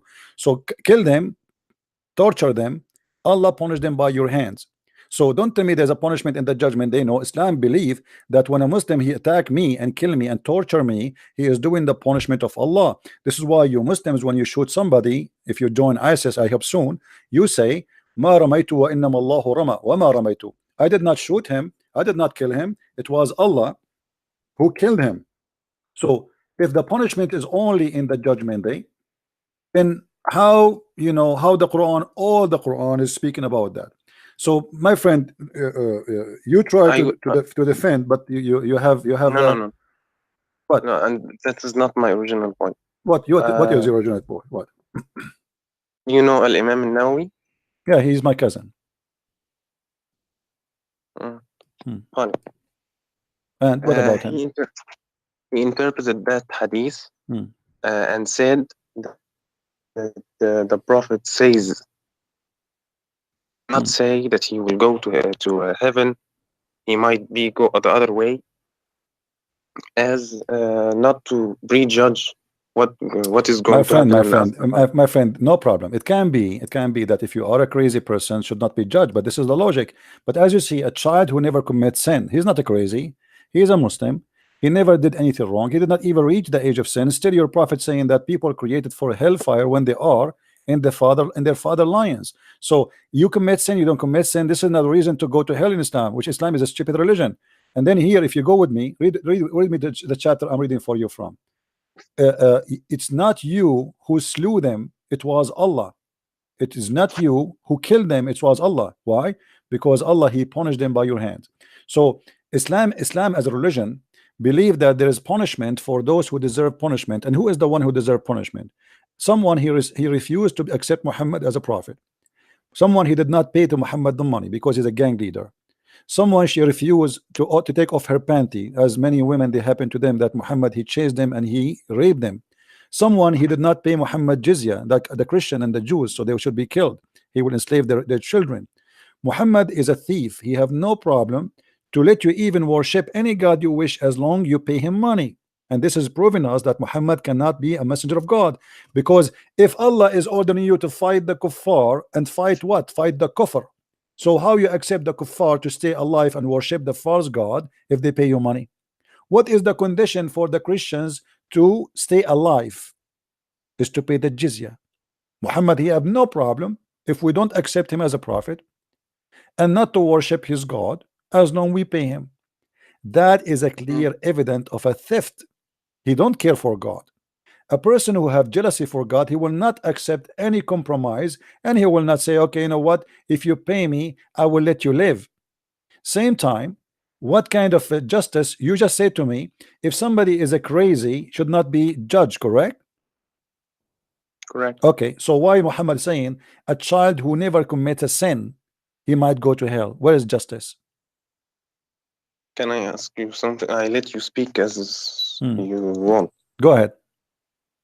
Go to any Muslim scholar and he will tell you that any Muslim who died before the age of consent, he will go to heaven. Well, that's mean Muhammad is a liar. Thank you very much, guys. Did he say? Hold on. No. You said go to any Muslim scholar. Here we go. Is Muhammad a scholar or not?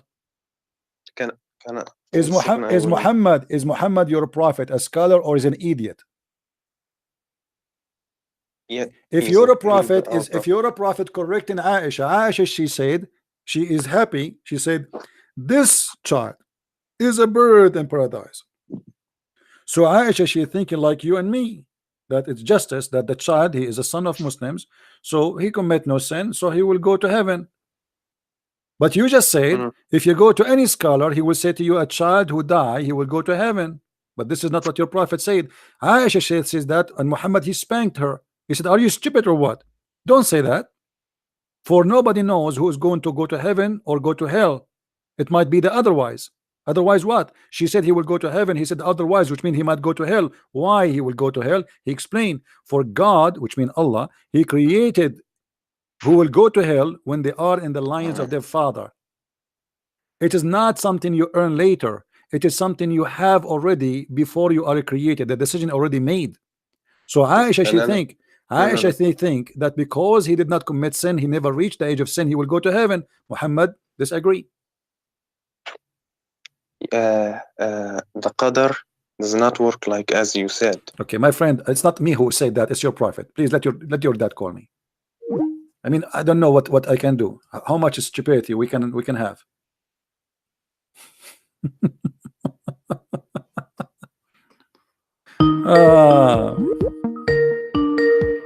Don't call me. Don't waste my time. The second you start going around in a circle, I have no time. It's clear. Everybody is laughing.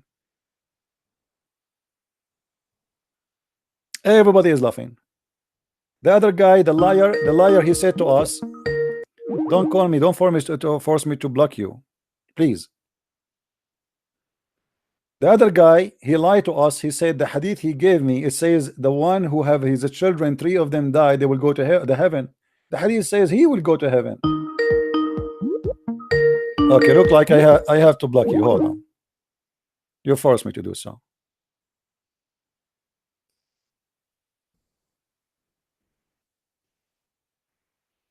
Who is next? Who is next? And look how deceiving people they are. This hadith in the front of you, it's so clear. The guy, the liar, he said this hadith saying that if you have 3 children of you, I mean, even look at the logic, how stupid his logic and his prophet logic. Let us say, for the sake of argument, that Muhammad, he is saying what he is saying, that if you have 3 kids, the 3 kids who die, they will go to heaven. I mean, what is the logic of that?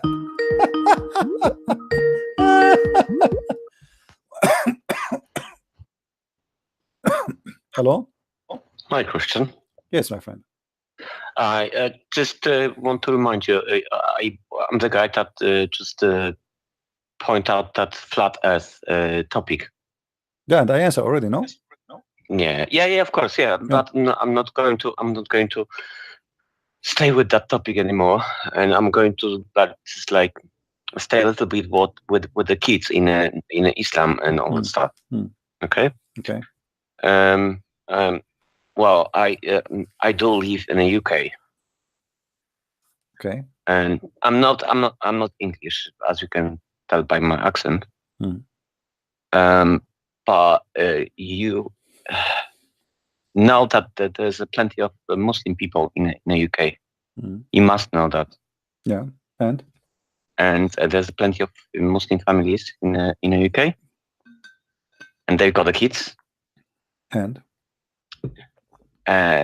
there might be a topic for you for next time when you open up the. Let me answer you in the text, please. And I will hang up on you. Yeah, okay, no problem. No, this is not my topic. I don't care really how many Muslims there are in the UK. This is your business. This is not my problem. Let us say all the UK became Muslims. I don't care. I am here to fight. I am here to fight the cult of Islam. Don't call me back, please. Give me a serious question. I am here to fight Islam. Muslims is not my concern. If the stupid government of the UK is welcoming them, this is their problem. Sooner or later, they will pay the price. I am here to fight the cult of Islam, the stupidity of Islam.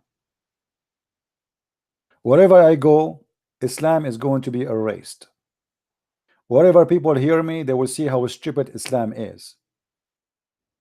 I have no concern of population of Islam. It means nothing to me. That should be your concern. You bring them to your country and then you complain.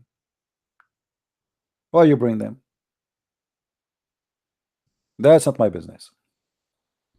I am not the Prime Minister of England to fix your problem, and I cannot fix that problem. If a country run by a bunch of donkeys, the solution is easy. It's not with a Christian prince, is to change the donkeys who you made them leaders. As simple as that. I am not the one who brought them. I am not the one who gave them visas, and I am not the one who can kick them out. Look like this guy, he will not stop. My friend, you are forcing me to block you again. Doesn't matter if you are a Christian or not. Don't call me for silly questions, please. Focus in the head of the snake, not on the tail. You see, the Muslims, they would love it if you start crying and the population of Islam and increasing. Who care? Let us bring them all to Christ. This is what we should do. Let us show all those who came to UK the truth and make them Christians. Instead of crying, bring them to Christ. Be good to them. Invite them to the Lord, and they will come. Just yesterday, I have a person who is from the UK. He's a Pakistani. He became a Christian, and we play his video live on air. Is that correct, guys?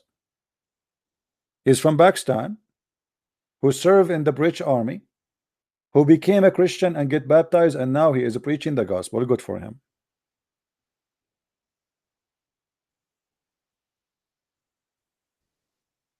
Do what you need to do. Stop crying. Why you are calling me, Sayyid? Why you are calling me? Yes, Sayyid. Why you are calling me, my friend?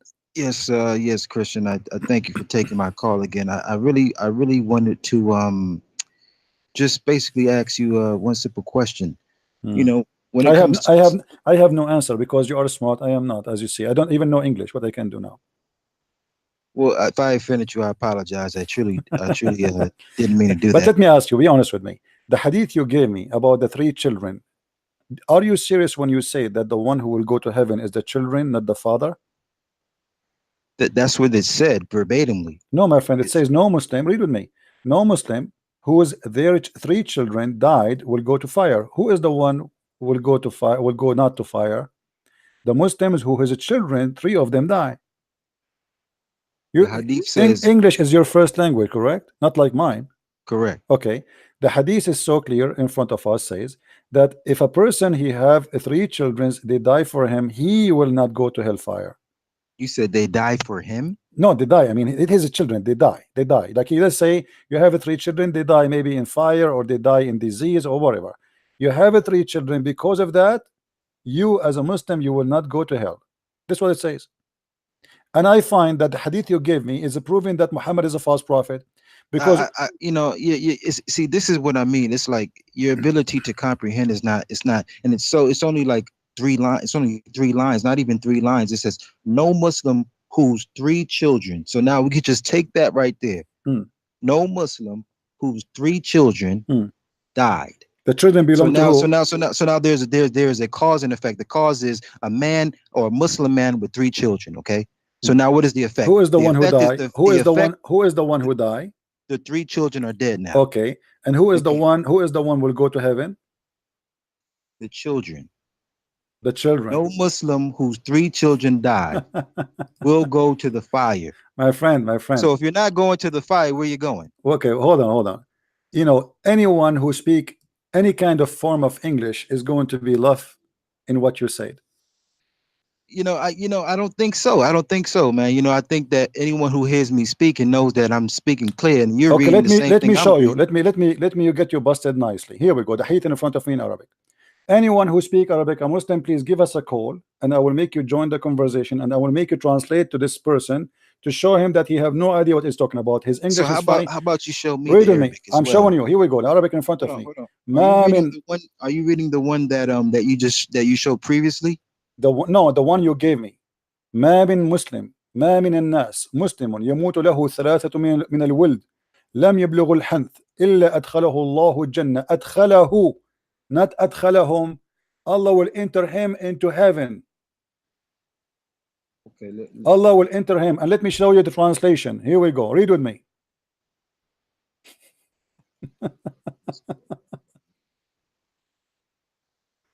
All the translation. Who is the one will be granted? Send me that in the text. Because of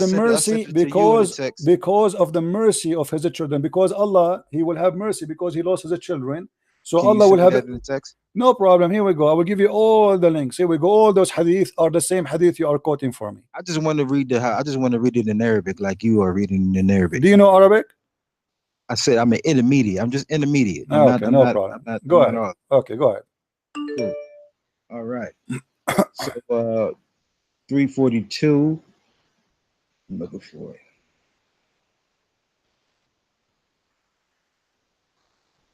Okay, so now the prophet is making it even more clear. He doesn't even use the word hellfire. Ma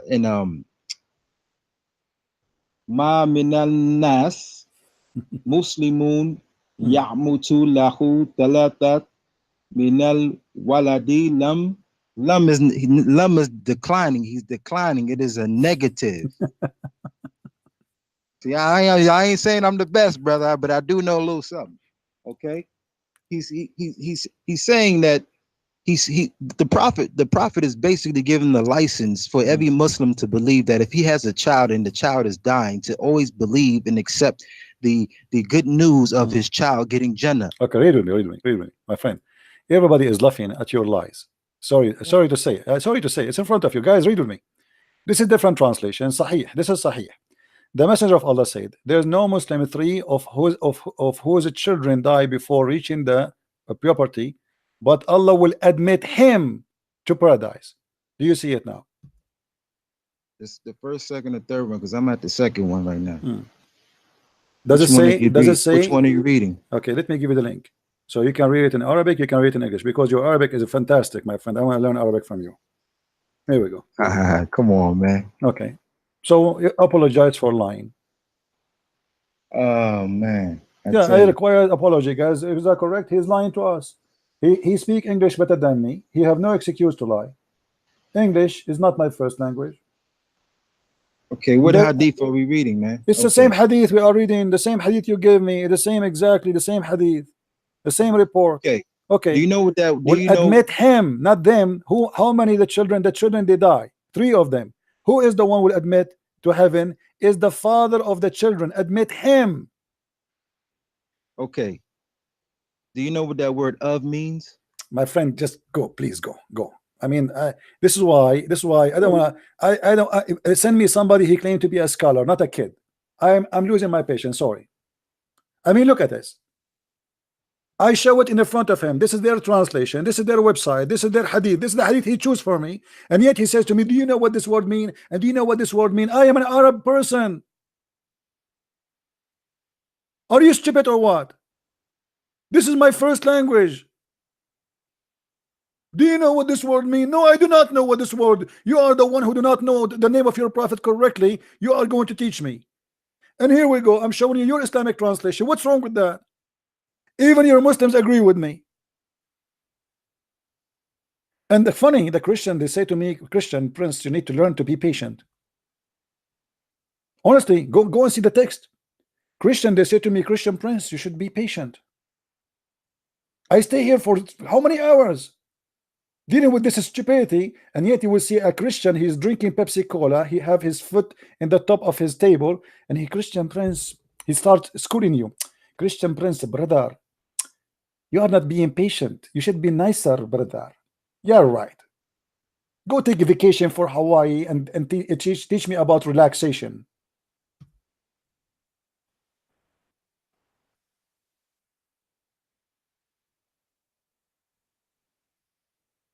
Unbelievable.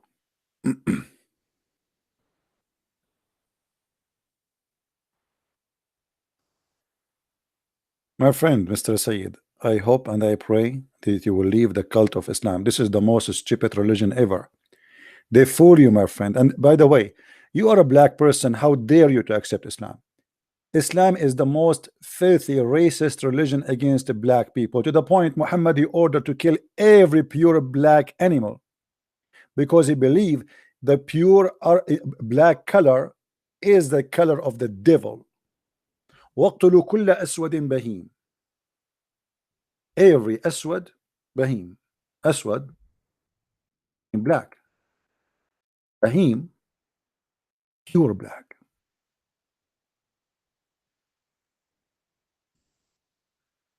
How stupid it is, specifically if you are black, to accept Islam.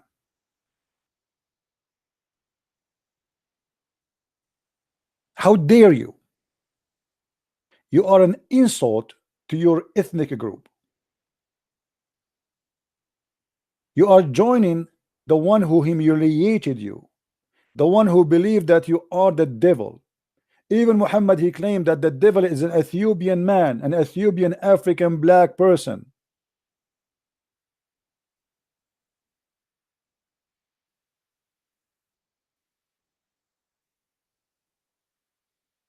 Why you need to kill every pure black animal?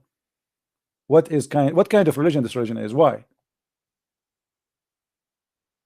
They asked Muhammad, what is different between a yellow dog and a white dog, a red dog, and the black dog? He said the black dog is the devil.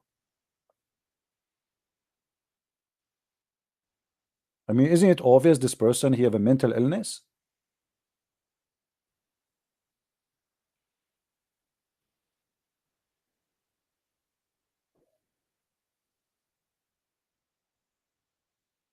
Not only this is stupid, not only this is disgusting your hate against a color,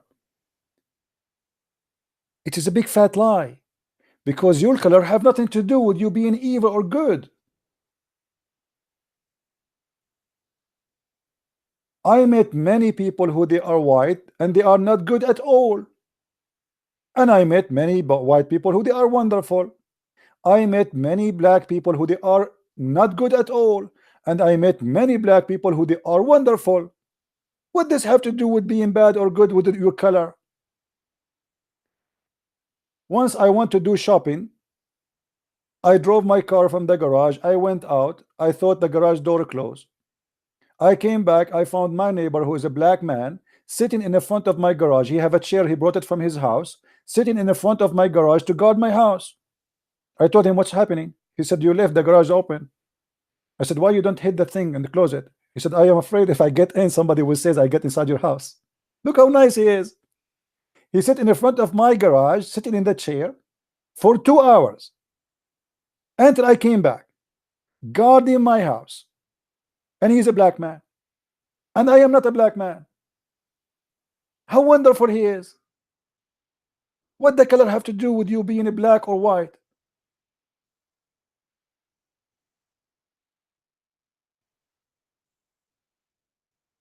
Even Muhammad, and you know the hadith where Muhammad, he said that Allah created, actually I'm thankful that one of you remind me of this hadith. I forgot about it for a long time. Allah created the black people from the left shoulder of Adam, and he said let them go to hell. And he created the white people from the right shoulder of Adam, and he said let them go to heaven, and I don't care.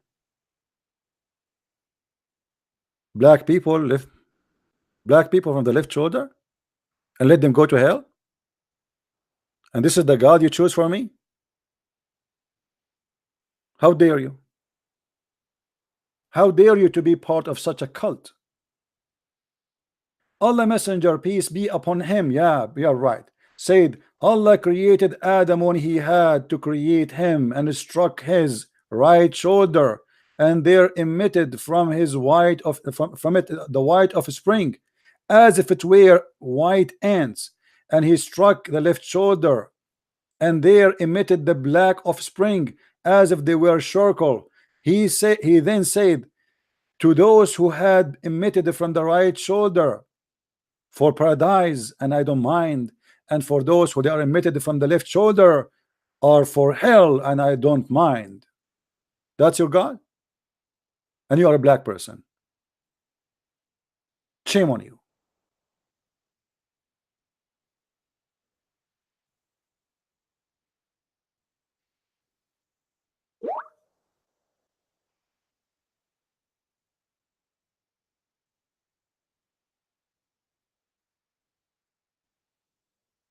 And by the way, the hadith Muhammad, this guy he just gave us, about if somebody has a children, 3 children will go to if they die, he will go to heaven. I mean, how stupid is that? So if I go and kill around and do whatever I want, and then just because of my children they die, I go to heaven, what is that? What is that? The children, they might go to hell, but because my children they die, I will go to heaven. This is a man who is a crazy. He is giving promises left and right. Even he promised 10 of his companions to go to heaven. Who is he? Are you God?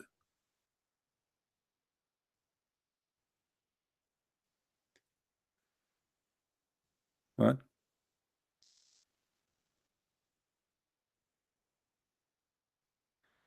Yeah, we will not talk now about the Arabic mistakes, my friend, because actually we are almost done. Hello.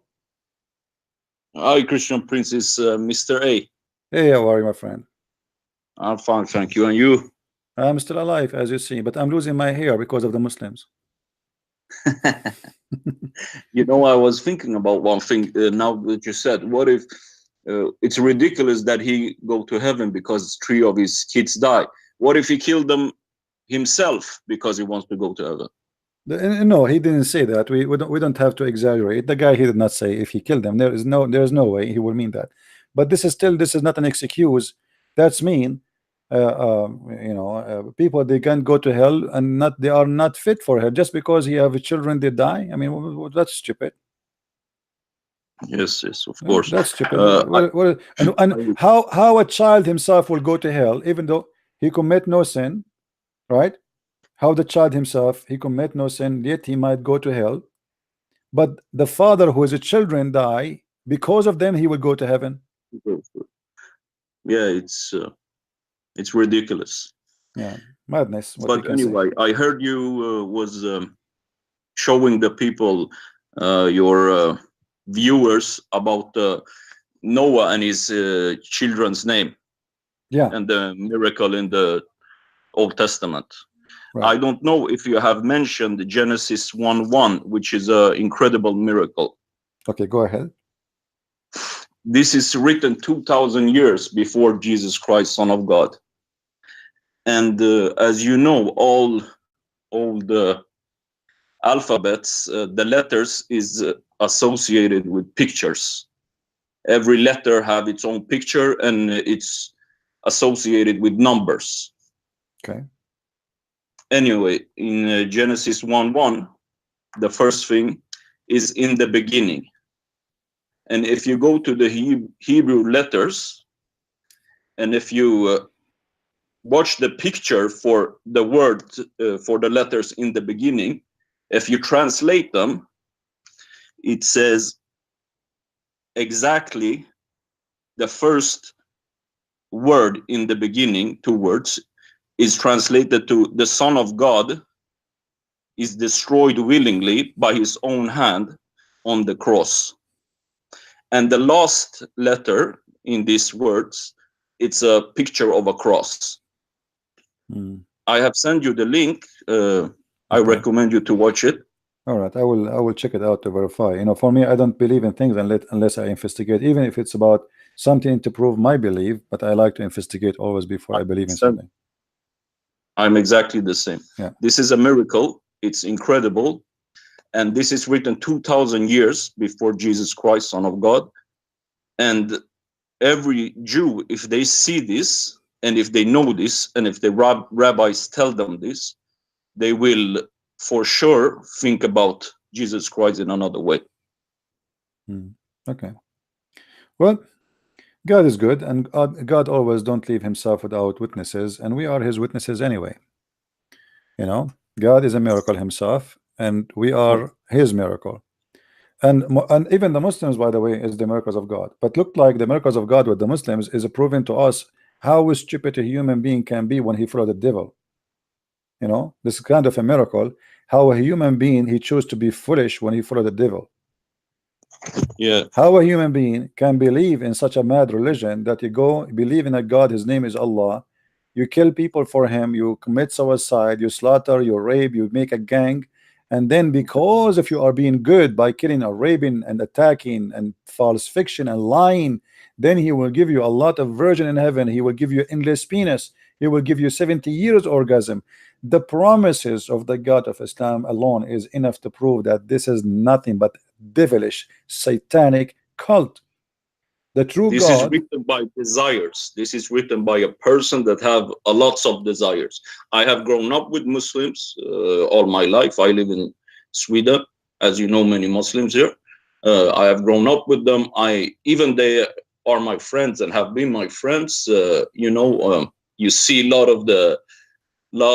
of their behavior, and we have often talked about this religion, and this has been the case all the time, the same things over and over again. But it seems like it's no problem having sex with a 9-year-old. It seems like it's very normal at times. But much lesser things, like they mention something about Christianity, which you can even compare to have sex with a 9-year-old, then it's a big problem. Oh, how can this happen? Oh, how can this be in this way? But when you mention a 9-year-old, no, he liked her. She consented. She was 9-year-old, but she was like a 20-year-old in her mind. She knew what she did and all that. Yeah. Anyway, my friend, thank you very much for calling. Thank you. Our time is almost up, so I appreciate your call. Thank you. Call again from time to time. Thank you. All right, thank you. Bye bye. All right, guys, do we have a good time today?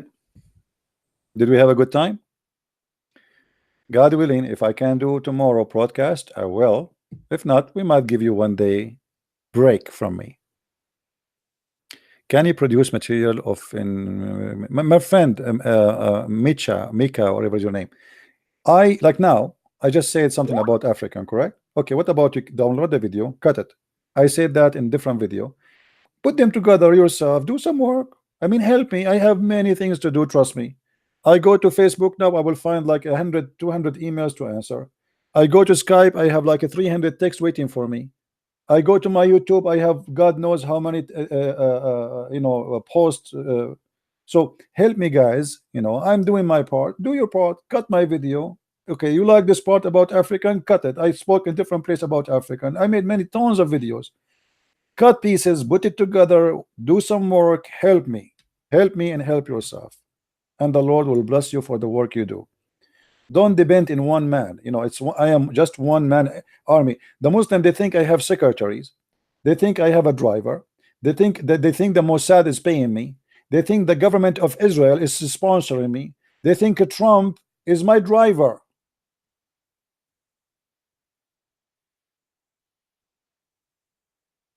When the fact is totally the opposite. Don't call me Sayyid today. Today we are done. Okay, get yourself roasted for tomorrow. God is willing when we finish. So guys, I want to say thank you for being here. May the Lord bless you, and I will see you soon again. If tomorrow is going to be tomorrow, if not, maybe the day after. Don't forget to subscribe so you can turn on your notification so you will be informed when we are on air. And tell your friends to come and join us. Feel free to download my videos. I have no problem, even if you are a Muslim, to download my videos and post them anywhere you want. But don't ever claim that you are a Christian Prince. Don't play with them, otherwise I will flag you. Don't play games. So I encourage everybody to call me, to debate me, to prove me wrong if you could, and you cannot. Never happened before and will never happen in the future, for a very simple reason. I am a follower for the one who said, I am the truth, I am the resurrection, I am the light, I am the beginning, I am the end, I am the Alpha, I am the Omega. By him and for him everything was created. That is the Lord, the Jesus, the Christ, the Lord of the world, who your prophet trying to fight, your prophet trying to erase his name, which is impossible. The Messiah, he said, the sky and the earth will pass, will be destroyed, but word of mine will not. That is my Lord. We do not need a goat to eat our Quran to prove to us that God is not God. Already it's proven to be false book. But in the top of that, you bring me stories about a goat ate your book, and yet you claim that your Quran is preserved, and yet you don't even have a copy of your Quran, and yet you don't have a correct recitation of the Quran, and yet your prophet, he said Allah sent the Quran in 7 letters, and yet you don't have them, and yet Umar al-Khattab, he said Allah sent the Quran in 1,000, 25,000 letters, yet we find only 20% of the Quran exists today of what you claim to be Quran, but yet you claim the Quran is preserved. How stupid that is. And if this is not a stupid, then what is a stupidity? Christ is Lord, Islam is false. And see you soon again. Take care.